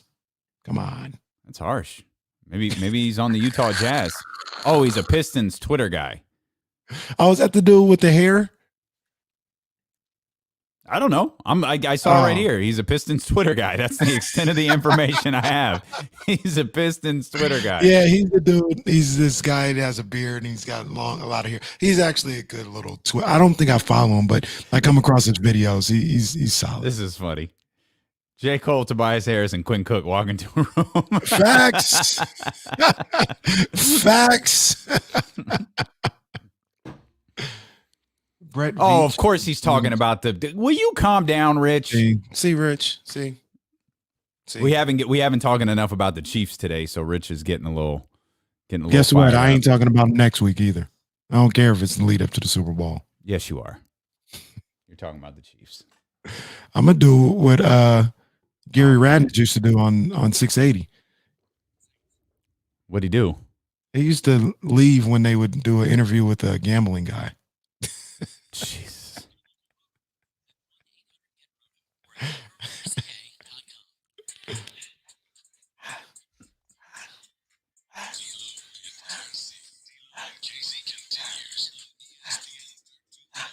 Indeed it does. Deuce and Mo set to join us here on the stream coming up in about 13 minutes or so. You want to be a part of the show, you can. 916-349-1320. Hopefully you're following along on all of the different social media channels. Just search at ESPN 1320. The Houston Texans have hired their head coach. His name is not Eric Bieniemy. His name is David Culley. He is a Baltimore Ravens assistant. He's 65 years old. He just completed his 27th season in the NFL. He was serving as Baltimore team's assistant head coach. He was also Baltimore's passing games coordinator and their wide receivers coach. He wore many hats there in Baltimore. Here's a fun fact. The Ravens finished the 2020 season ranked last in the NFL in passing. So there you have it. It's David Culley. It's not, who was it? It's not Josh McCown. It's not Jim Caldwell. It's not Leslie Frazier. It's certainly not Eric Bieniemy. It's a 65-year-old head coach. And so here's a quick note that we looked up before the show. I was thinking, okay, well, what kind of plan is this? This obviously isn't a long-term plan because he's 65 years old. Mm-hmm. You know, I know that is there are exactly 0 70-year-old coaches in the NFL. That's going to change because Pete Carroll is 69. He's the oldest coach in the league. He's 69 years old. He's going to turn 70. I move like Pete Carroll when I'm 70. That boy he be moving still. Yeah. He is youthful. I love me some Pete Carroll. No, let's not get out of control. But I was just waiting for the response. Calm down. David Culley, 65 years old. He was named the Houston Texans, or it was leaked that he was going to be named the Houston Texans' new head coach yesterday, and it was leaked this morning. What we have long speculated, and I think many just assumed to be accurate, is that Deshaun Watson has asked the Houston Texans to trade him. They didn't ask him this morning. He didn't ask them last night. He asked them several weeks ago. It was leaked this morning. It was those reports were confirmed, and Stephen A. Smith said this morning on First Take that it was leaked by the Houston Texans because he got confirmation from Deshaun Watson's people that this didn't come from us. They were reached out by, I don't know if it was Schefter or Ian Rappaport. I don't know which one had it first. I think Schefter had it first. Okay, if Schefter had it first, Schefter called Deshaun's people to confirm, and then they released the story. So some shady business going on. Shady business going on. I heard the same thing that Stephen A. Smith said, and it makes perfect sense when you talk about trying to control the narrative. Yeah, and I don't like it. Well, I thought more than anything else, what was interesting was Adam Schefter, followed that tweet up this morning with a number of scenarios about why how the Houston Texans have so much leverage in that they can fine Deshaun Watson over $95,000 for missing training camp. They can fine him $50,000 per day for each day of training camp that he missed, plus 1 week's salary, which is $620,000. And if he retires, the Texans can collect $21.6 million.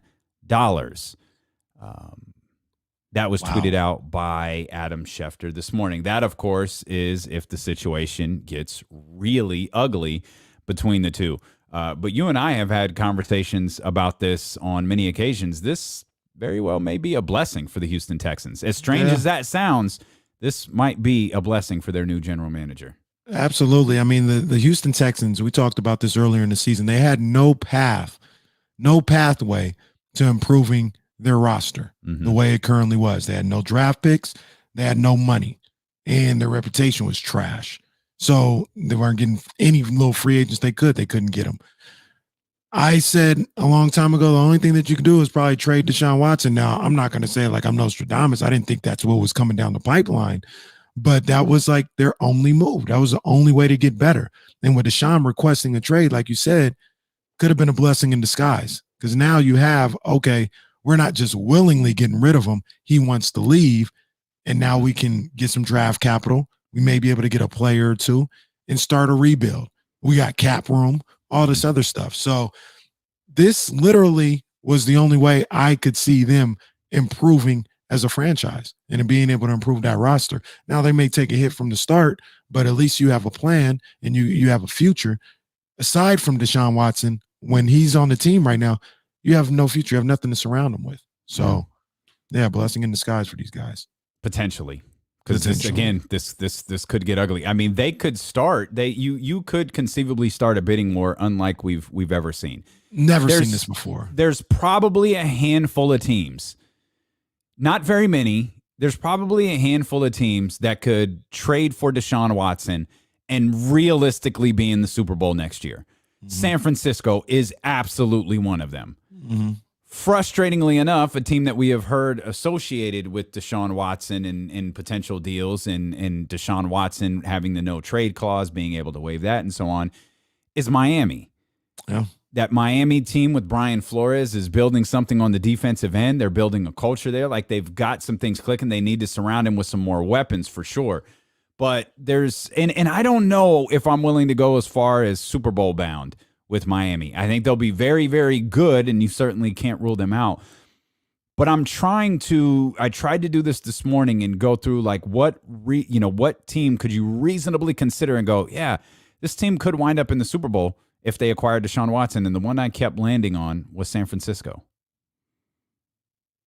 And that's not meant to be, Homer stuff. That's not meant to be anything like that. I think I lost Kenny because Kenny's not talking in my ear either. I'm pretty sure I just lost Kenny. Like he might have had a power outage or something there. We'll see if we can get him reconnected or get him set up. But I get the feeling he may have lost his power.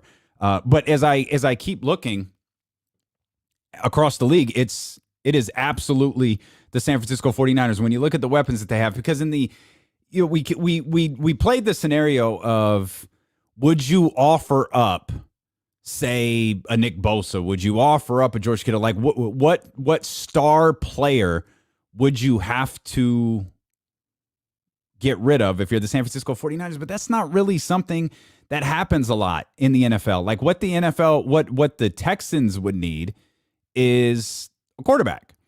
And you could potentially get that with Jimmy Garoppolo. Now, Jimmy Garoppolo, much like Deshaun Watson, has a no-trade clause. To me, that had to be pointed out to me a couple of weeks ago. That's amazing. Jimmy Garoppolo's first major contract, he has a no-trade clause. I mean, I get it. I'm not arguing against it. I'm all for, players, getting the best deal that they can. Like, I'm 100% for that. But, that's tough. That's tough for the San Francisco 49ers because it leaves him with a lot of control in any potential deal that involves him. But if you use Jimmy Garoppolo and you use your 12, your number one next year, that works. And I'm sure that's too light. I'm positive that's too light. I would try to cut off the number one. I mean, truthfully, I'd give up whatever it takes to get Deshaun Watson if I'm the San Francisco 49ers. But then you have to weigh it against, like, are the New York Jets. The New York Jets is the team everybody, a lot of people are talking about because, their draft picks are so high. That's the same thing with Miami. Their draft picks are so high. Like, is that enough to entice Deshaun Watson to waive his no trade? Like, what are the New York Jets next year with Deshaun Watson? Now, I don't think they're the Houston Texans, and Robert Saleh is just by every measure possible, a better coach than Bill O'Brien. But really, like, what are the Jets? And you've got the division, with the Dolphins, who I believe, are ascending. And then who knows what's going to happen with the New England Patriots? Like, I don't think the New England Patriots are just folding up and going away.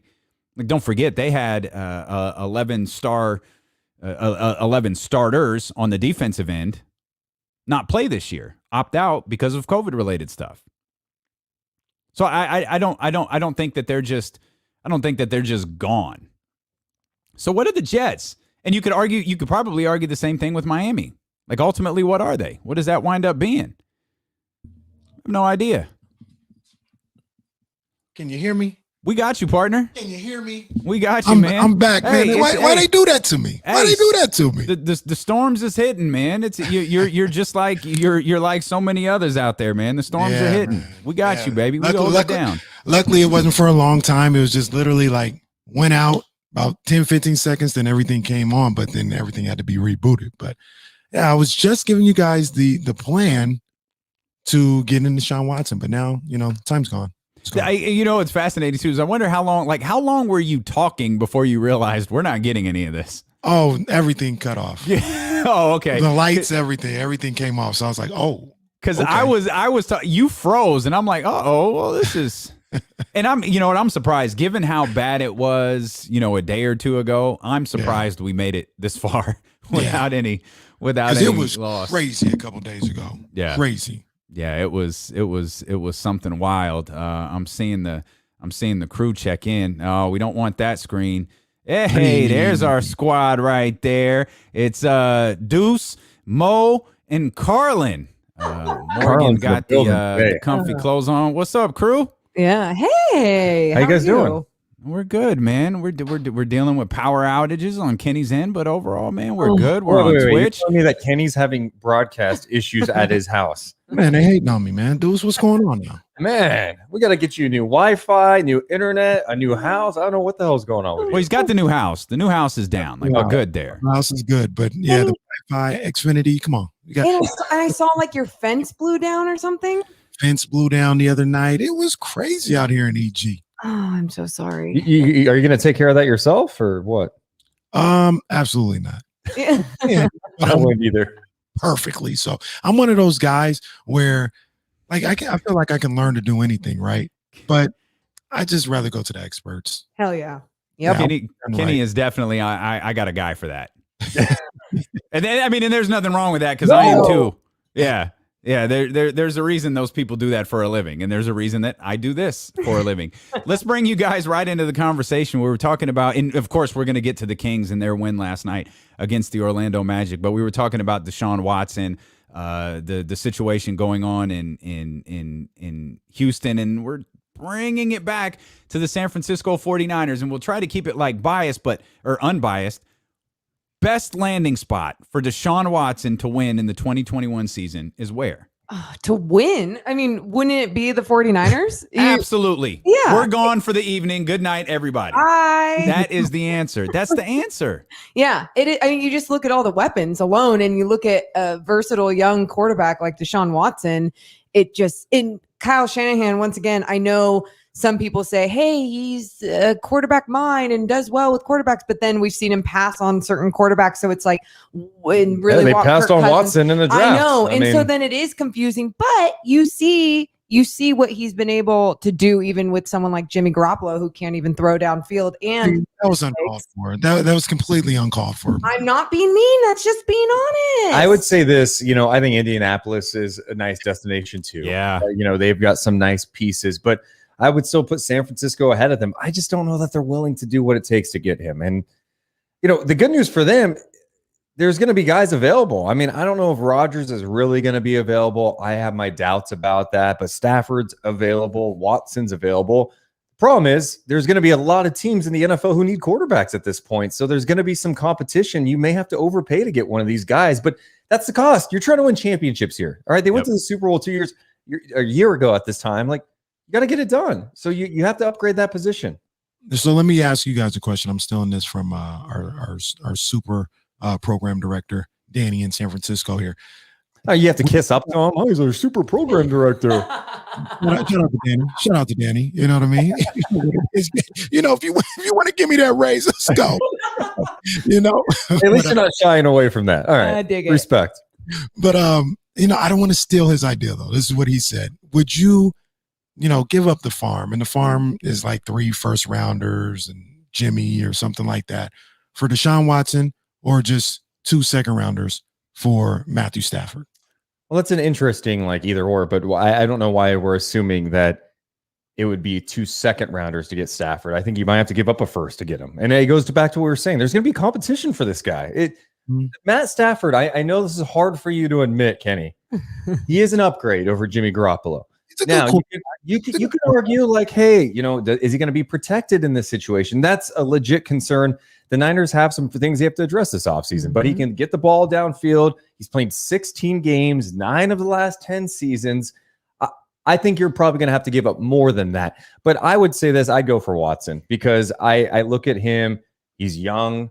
He's what today's game's about. Yeah. I'm going with Watson. The only fear with Watson is you look at what you would have to give up. Like, what if it was someone like Nick Bosa as well that they were asking for to trade Deshaun Watson, when Deshaun Watson doesn't like being on the Texans because they traded away one of his guys. So losing players, I don't think is the answer, but at the same time, I feel like that's the only way that you would get Deshaun Watson in the first place. So I don't feel confident that Deshaun Watson will end up with the 49ers. I feel like Matt Stafford is more of a realistic. It is, there. But you know what? To me, it's a safe one. It's like, hey, we're not have to give up. No, I know. I'm just saying, you could play it safe, and it may work out. It may work out that Stafford could lead the Niners to a Super Bowl. But I'll go ahead and go with the guy, Deshaun Watson, who's got youth on his side, who plays the game the right way, who's one of the best players in football, over Stafford. Yeah, me too. Look, people. Stafford is a good quarterback, and people are starting to turn me, a little bit on Stafford. He's cool. But do I? I don't know, man. I don't know. Has he ever had a running game in Detroit? You know what I mean? He's had some weapons at receiver, but he's never had a legit running game. I mean, this could all be true where he gets to a different situation and things, pick up for him and he's able to really, really spread his wings and do great. But man, I'm telling you, we giving Matthew Stafford a lot of passes for being trash. In the 2 years where he was good, it wasn't even a competition in the playoffs. They got beat up by the Saints. Look at how they've run that organization. Right. Really, since the Barry Sanders days. I mean, they haven't had a legit coach. They finally get a good coach and they bounce him out to put Matt Patricia there, who was a joke from day one. Now they're going with Dan Campbell. It's what are they doing? They had a legit coach. I understand that. I understand all that. I'm just saying, Matthew Stafford, he gets no responsibility. That's what you guys are telling me. No, I'm not saying he gets no responsibility, but let's again. No, it's like this is a nuanced conversation. I think too many times it's 2021. It's got to be black or white. Well, there's some gray area. He's not blameless in this, but also look at the big picture. Look how chaotic Detroit's been over the years, and look at Megatron said, "I'm done playing football." He's going, Detroit killed my career. I'm done. I'm leaving. Yeah. Detroit has killed arguably the best wide receiver and the best running back in the last 30 years or whatever it's been.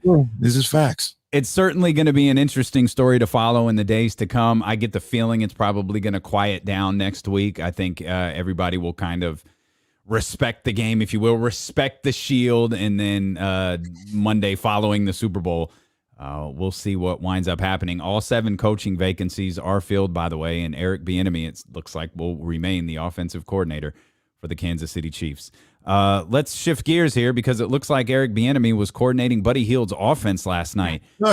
What was so different? I spent a lot of time watching you guys on the night chat last night. What was so different with Buddy Hield in that game? Yeah, you know what it was, Damien? It was him understanding basketball and that there's other components of the game and there's other ways. God, that is the meanest thing. It's not, no, because it's not. You guys, I'm not being mean. I'm just being blunt and I'm being honest, because what were we seeing in the beginning of the season? A spot up shooter. Buddy, that's not all you got to do on this team. That's not all that you are good for. And so what you saw last night, he utilized other skill sets. Instead of just shooting threes or going all the way to the basket and expecting a foul, he started working in his mid-range game. Morgan, I've never been so excited for a mid-range shot in my life in today's game. I say Buddy pulled from mid-range. I'm like, let's go, Buddy. And that's what it was, you guys. That's what got him going. It helped him gain that confidence back. I think after the game, he was asked about his confidence, like, I never lost confidence. So it's not about confidence. And it's like, no, but really it is like your mentality changes when you're capable of doing other things on the floor. It helps your shot. It helps your rhythm. Yeah. Played a good game. Yeah, he really did. I mean, in that's all I got for Buddy Hield. He played a good game. Okay. Wow. Okay. What's up with that? I mean, I love the beginning of the game because he on the second offensive play, he was super aggressive. He goes to the basket. He actually misses. Bagley gets the rebound, puts it back there. Second possession is the first. It's kind of a step forward from the three, like he does a pump fake, steps forward, hits a mid-range. His third shot was a mid-range, and I think that was that he finally hit his first. I say finally as if it was some long, exhaustive process. Normally with Buddy, his first 4 shots are three-pointers, but I think it was like his 4th or 5th shot last night that was a three-pointer, and he had 1 turnover.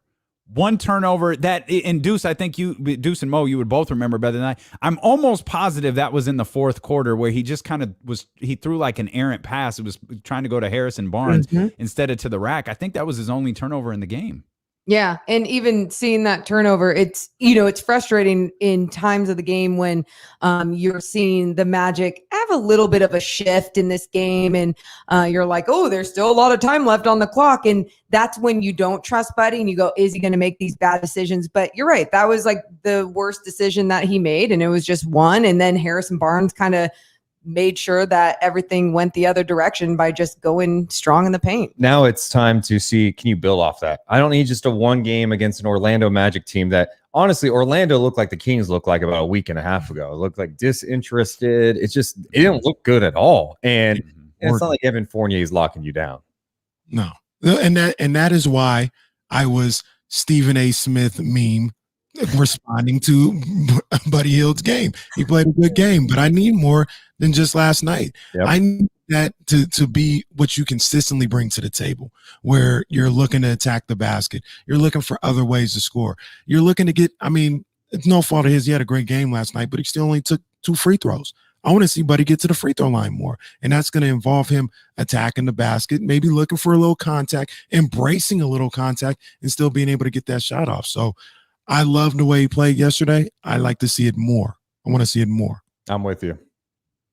Speaking of, as Deuce and Mo are with us here on D-Lo and KC on ESPN 1320, more Marvin Bagley. Come on. Another game with it felt like a steady range of improvement. He only played 21 minutes. We know he's dealing with a thumb issue. Yeah, and Luke acknowledged for the first, Marvin in each of his media availabilities, he'll get asked about his thumb or his wrist, excuse me. It's nothing. It's fine. No big deal. And that's the end of his answer. Luke said he's probably playing through some pain. He's going to have to play through some pain. There's not going to be a lot of rest for him. He played 21 minutes last night. The Kings were up pretty comfortably-ish in the 4th quarter. He didn't see the court again. But I thought, again, he made the most of his minutes, and he was really, really good on the boards, on the glass. Yeah. Go ahead, Morgan. I was just going to talk about how engaged he looked. And Deuce and I were discussing this last night as well. It's something he's realizing that you are going to stay on the floor when you are engaged defensively. It doesn't matter what you're doing offensively. So I was a little disappointed when he wasn't playing in the 4th because I thought he kind of deserved to be rewarded for what he was doing on the floor. But it was fun to see him just engage and understand the game, especially when he was going up for some rebounds. And I thought the Kings bigs got punched in the mouth early. And Bagley, honestly, didn't get off to a great start in the first few minutes of the game. I think he had an offensive foul. He had a turnover where he stepped out of bounds, and then Vucevic got him on a pump fake, and he jumped for it. And I'm going, oh, this could get bad. He had a missed half hook. But then what did he do? He battled through the adversity. Yeah. And through the halfway point of the second quarter, the Kings were getting crushed on the offensive glass. But by halftime, him and Holmes stepped up in a big way. They were getting those second chance opportunities, and they matched it, right? They matched the energy, the physicality that Kem Birch kind of brings out there when he plays. He likes to mix it up. I liked how he played, and I love the fact that he's hitting some threes too. Yeah, no. First of all, Kem Birch, I mean, he was everywhere. I think he's a fun player. I want to say he had like 10 offensive rebounds or whatever. Yeah. 110 offensive rebounds. Like, he was everywhere. But when it comes to Marvin Bagley, I love the way he played with the energy last night. I talked about it earlier, being that active player on the offensive boards. Those 8 offensive boards were insane yesterday. I loved it. The 2 things I'll say about Marvin Bagley, and maybe it's a wrist thing. Maybe it's one of those things where you guys know about this, Mo. Like, if you haven't played in a little while, your legs are a little jello-y. Like, you're not solid under your legs for 3-4 weeks, maybe. You know what I mean? Yeah. And maybe that's what's going on. But there was a couple of times last night when I wanted to see Marvin bring the house down. Bring the house down with a follow-up dunk. Bring the house down with Vucevic under the basket. And see if you can put somebody on a poster.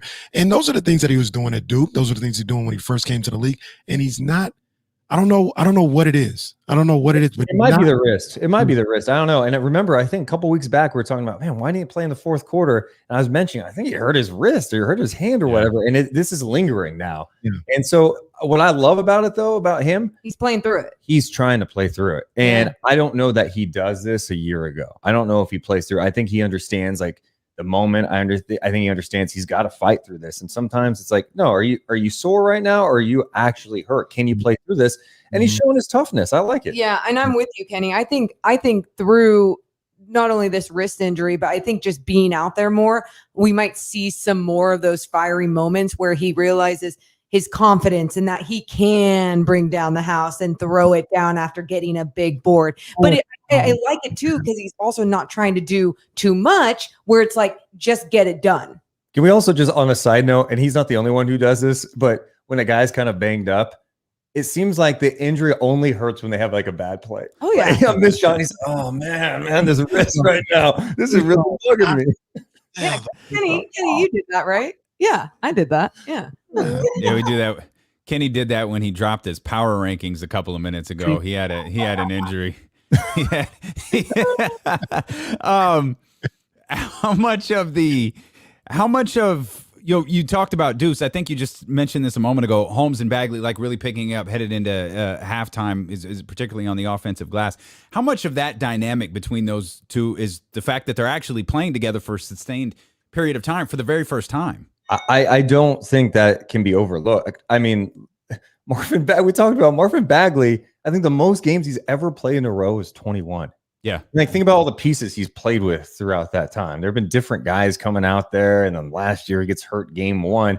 So I do think that's part of it. It's like trying to get comfortable with each other. And, Marvin's learning on the fly too. He's still trying to learn how to play the game, learn how to play defense. And you're seeing that growth and that chemistry starting to form between those two guys. And it definitely helps the fact that Marvin can step out now. And that I don't know what his 3-point percentage is now after last night. I think he had one of 3 maybe last night. So he's right around 36-ish%, I think, maybe 38. I don't know. But he's becoming a threat. And that's what the Kings wanted, right? Remember when they signed Dwayne Dedmon? It was like, hey, he could space the floor. Don't bring that up, Deuce. Don't get me started let's on not talk about that. The fact that Marvin can go step out and hit that corner 3, it could space things a little more. So I like what I'm seeing there. Yeah. Somebody what we in the chat, and now I'm just distracted by it. They said Morgan is petting Carlin and looking like an evil genius. I did see that. I was gonna ignore that till the show was over, but I saw that as well, and it made me laugh. I'm not used to seeing this though, you guys. I'm not used to usually it's like cut off, so it's like no one can see what the heck I'm petting, and they're like, "What is going on?" Yes, it's a puppy in my lap. Wasn't that Inspector Gadget where he had the cat in his lap and you never saw his face, but the Yes. Or Dr. Evil, a little more current, you know, Oh, get out of within here. the last 20 years, not something from 1991, Kenny. I dig it, Dr. Kenny. Evil from? What's that? What's Dr. Evil from? Stop it. No, for real. It's on. Kenny, Austin Powers. you never watch Austin Powers? I saw the one Beyonce was in. I've never watched Austin Powers. Really? I haven't watched it in years. That doesn't even remotely like humor me. It does not look funny to me. Damien, I don't think it's aged well, I'll be honest. no, it definitely hasn't aged well. But during that time, and I was probably too young and probably shouldn't have been watching. But even throughout watching it throughout the years, it's like it's still very funny and creative, and they just go there, and it's edgy and great. The one with Beyonce is fantastic. Literally, I loved Austin Powers so much. I ran for president in elementary school in 6th grade, and we had to put campaign posters up.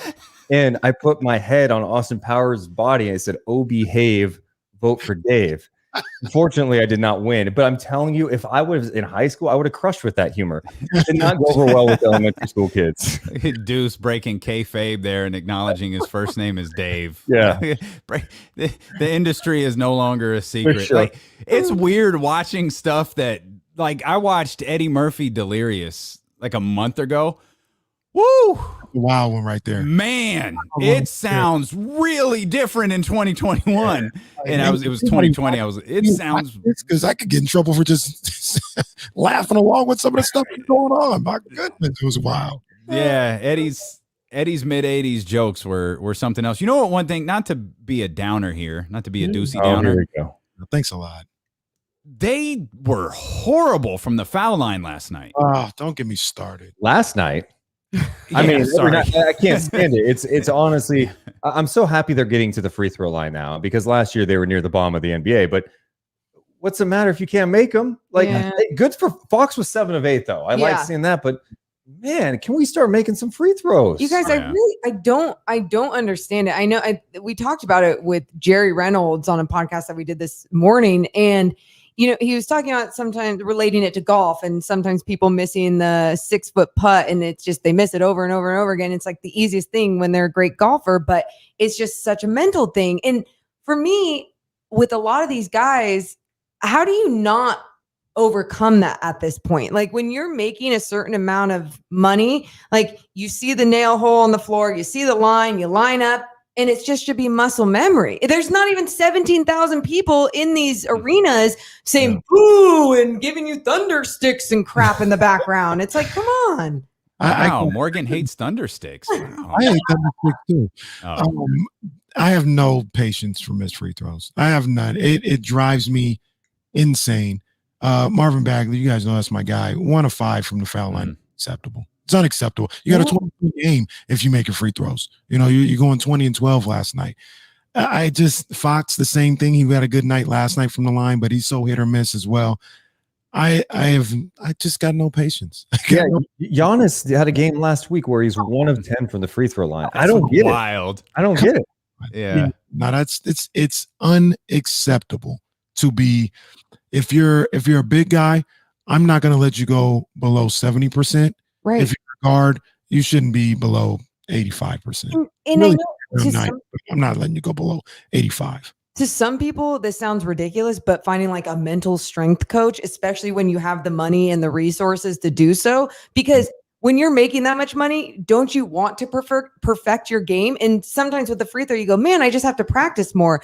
And other times it's like, no, you just don't have your mind right when you're stepping up to that free throw line. And sometimes it's just more, hey, you got to practice more after doing sprints. You know, a lot of guys just kind of throw it up there after, you know, a few plays and go, okay, I practiced my 20 free throws for the day or whatever. And it's like, no, you've got to be tired. You got to be out of it and then shoot some free throws. That's when it's the hardest. Look, change your routine. Something as simple as that. Like these guys are just doing the same free throw routine that they're bricking at. Change it up. It's not working. Like no, they get no sympathy from me or nothing from missed free throws. That it probably irrationally frustrates me. Like I'm you now talking irrational. Free throw. Nah. I hate missed free throws. Agreed. So what now? Like, we've seen this team win 2 games in a row. We saw the defensive effort against the New York Knicks, who aren't a very proficient offensive team. We've seen them come out and beat the Orlando Magic, who are also not a very proficient offensive team. Now they're headed in to play the Toronto Raptors of Tampa Bay. You know, it's the 3rd game of a 4-game road trip. Like, can this realistically, can what they've established and have built over those couple of days off, can that carry over? Great question. I mean, I have zero idea it goes back to what we were saying about Buddy Hield. Like, it's hard to get excited about defensive improvement when you're playing 2 of the worst offensive teams in basketball. But at the same time, the Kings, I think if they would have played Orlando a week and a half ago, they're probably giving up $115. So there's definitely improvement, but it goes back to what we're saying. I just don't think they're good defensive teams. They're going to have their moments, but can they be engaged enough? Can they get enough stops? Can they be active on rebounding? Like, those are the things I want to see, and just stop giving up 120 every night. But they've got to prove it. And I don't think a couple of days off because the Memphis games didn't happen solves everything. And can it carry over? Well, we haven't seen it before. We haven't seen consistency carry over into game after game after game. It's usually, okay, a few games here, and then it's a roller coaster ride. It's back down, and then they face some adversity and they don't know how to get out of it. And then, oh my God, they get out of it because they're playing a crappy team. So it's something that I will believe it when I see it. I'm also not going to be a negative person. And if I see 3 straight wins, I'm going to analyze how they won those games. Are they fluky wins? Who were they playing? Like, you have to factor in everything. Yeah. No, I've labeled this team soft for much of the season, and I'm not getting off of that because of a couple of games. You don't lose that label. You don't lose that reputation by winning 1, 2, 3 games here and there. You do it by consistently showing that I'm ready to step up to the challenge mentally and physically, and be mentally tough to engage with the Toronto or a Miami and meet their level of physicality. They've done that in the last 2 games, and I'm not going to sneeze at the Knicks. I got love for the Knicks, so I'm not sneezing at them. And even Orlando, where I think their problem is at the guard position, but inside they got guys that bring it. They bring it, and the Kings, they matched up with that intensity and exceeded it to a certain level. But I'm still going to look at them as somebody that needs a certain level of toughness consistently. Yep. And you're not going to change my mind after 1, 2, 3 games. Like, I want to see it, and maybe this is excessive. I want to see 15 straight games of me not saying that they're soft. You know what I mean? I want to see 15 straight games. And this has nothing to do with wins or losses. Just saying, man, they brought it, or their effort wasn't the issue, or the physicality wasn't the issue. They just missed shots, or, they didn't execute, whatever the case may be. That's when I'll get off that and be like, okay, they've turned the corner in that respect. Not asking for much. So with all that said, what do we need to see tomorrow, Deuce? Well, I'm interested because the Raptors they've been playing a little bit better, but man, talk about we talk about soft. Siakam. I mean, talk about a guy who just has absolutely fallen off since the bubble last year. I think there was a lot of talk like, hey, he's lost his crew. Like, he lost his crew, and he kind of shriveled up a little bit. Mm-hmm. So tomorrow, look, I don't care. It's the Raptors. You competed with them for a few weeks back in Sacramento. Like, go get them. Like, yeah, they were without Lowry, but I think the Kings can beat the Raptors. If they play like they have the last couple of games, they're going to be in the game. Yeah. And so it is matching physicality, but it's also imposing your will a little bit. Like, if I'm Harrison Barnes, go at Siakam. He doesn't like getting hit. Go at him. Yeah. And Buddy, for someone like Buddy, you saw the numbers across the board for the Kings starters in this last game. Everyone's scoring in double digits. It's what is everyone going to do to make sure that the ball is still moving around? Buddy, what are you going to do to make sure that you're adding different things to your game and you're not just settling for a quick 3? So I think if they carry that along as well, plus the physicality and aggressiveness on defense, it will at least be this fun competitive game to watch in Tampa Bay. Look, one thing that we do know about this Kings team through 18 games into the season, 17 games, they can score. Like, they legit can put the ball in the basket. So if they can take that is a staple of what they do, and combine that with a little defensive intensity, we might be working with something. And then all of a sudden, they're what, 8-10 at that point? Is that right? Yeah. 8-10? Yeah. In the 9th seed. Get closer to that 500 mark. Yeah. Hey, come on. Oh, man. 520 games into the season. Could you imagine? Holy cow. What's that like? Deuce and Mo, the hardest working crew in the business. They'll be available tomorrow night. The night y'all, you got to experience the night chat once. You'll never be the different. same. It's different. It's different. The Manscaped commercials from Morgan are spectacular. You've absolutely, and one of these two was referred to as a snack. I'm not going to say which one, but one of them was referred to as a snack. I personally think Deuce looks like a snack, but that's an entirely different conversation. So check out all of their amazing work. Deuce and Mo podcast. Follow them on Twitch, YouTube. Hopefully you're following us on Twitch and YouTube, and hopefully you're watching. And for those who are listening, we appreciate you so much for being with us. It's D'Lo and Casey. We're back tomorrow at noon here on Sacramento's #1 sports station, ESPN 1320. Holla.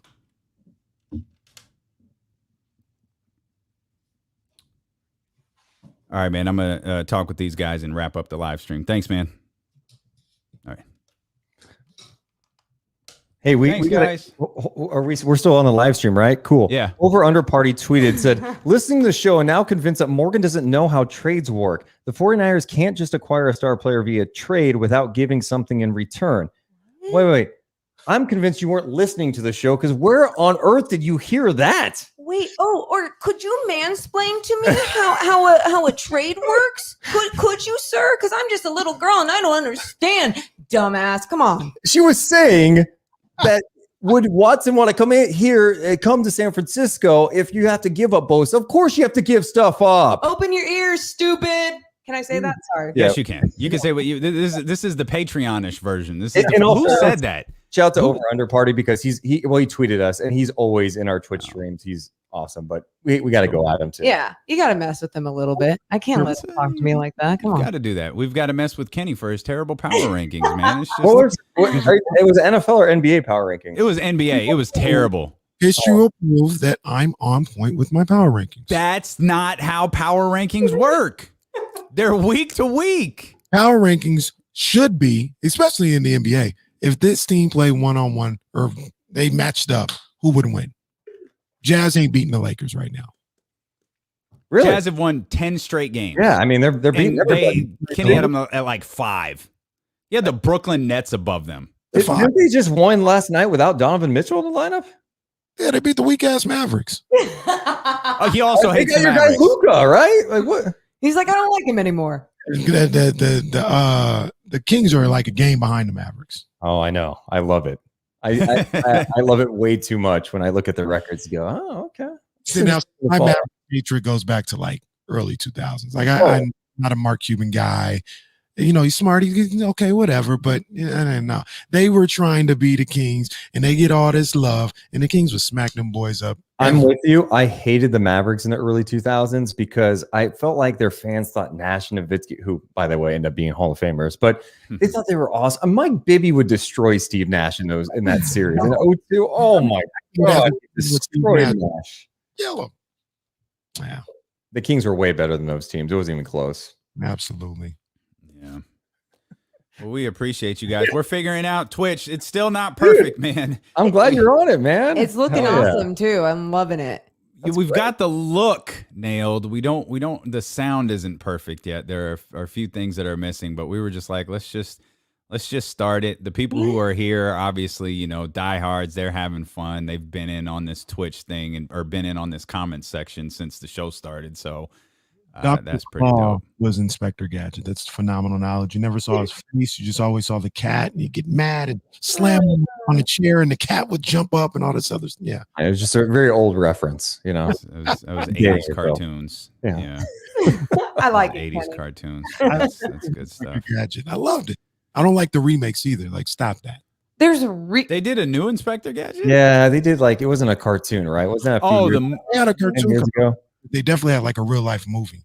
Yeah. Well, yeah, Matthew Broderick, I think, was Inspector Gadget, right? That's who it was. Oh, Ferris Bueller. God. Yeah. Yeah, I didn't see that one.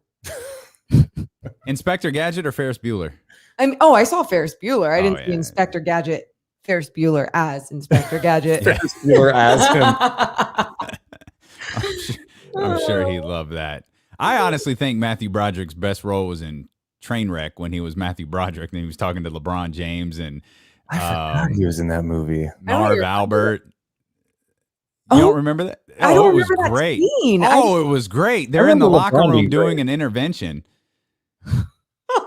And Marv Albert's like commentating the whole thing. Oh, it's fantastic. I like that movie. I need to go back and watch it because that sounds great. I think it's the only good thing Amy Schumer has done. Ooh, shots.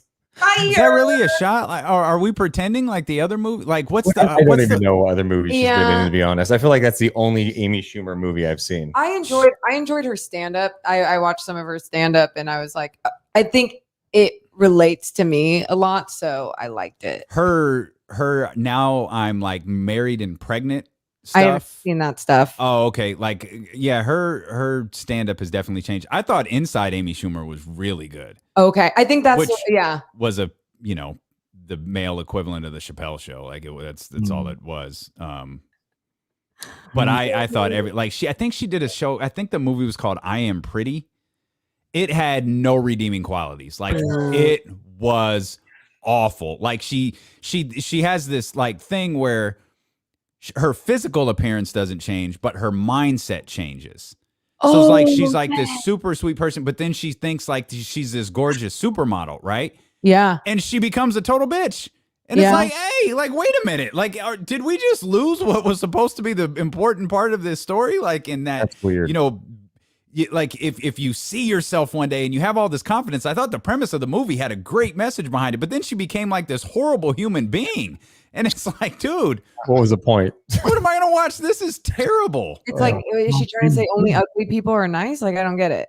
I don't know. No, maybe she was. I don't know what she was trying to say. So weird. You go waste 90 minutes watching it because I'm not doing it again. All right, not going to watch. Yeah, the people have caught on to the fact that I'm just out of this. Out of it. You've seen Trainwreck though, Or right? we can talk about Inspector Gadget, Kenny, because we're all really into that. We need to get It was a great cartoon. Not just a great cartoon. we need to get Kenny a wired internet connection. I think Amy- that's ultimately what we Amy need to do. Schumer. Amy Schumer. I don't know anything she's ever done. Trainwreck. You never heard of Trainwreck? LeBron's in it. John Cena's in it. You can't even see him. Oh, all right. Stupid. Okay, Morgan, it's over. Okay. Thank you guys. Thank you guys. Tune in. Yeah, it's okay. Goodbye, everybody. See you guys. She's not on what's the girl's hangover? Oh, Amy's no, she's Bridesmaids. not in that. No. It's Bridesmaids. Yeah. Kristen Wiig. That was a good movie. Okay. I enjoyed that. I could tell. You know everyone in it, right? Bye, Kenny. I know Bye, guys. Beyonce, the girl. No, we're Yeah. done, Kenny. Bye, Kenny.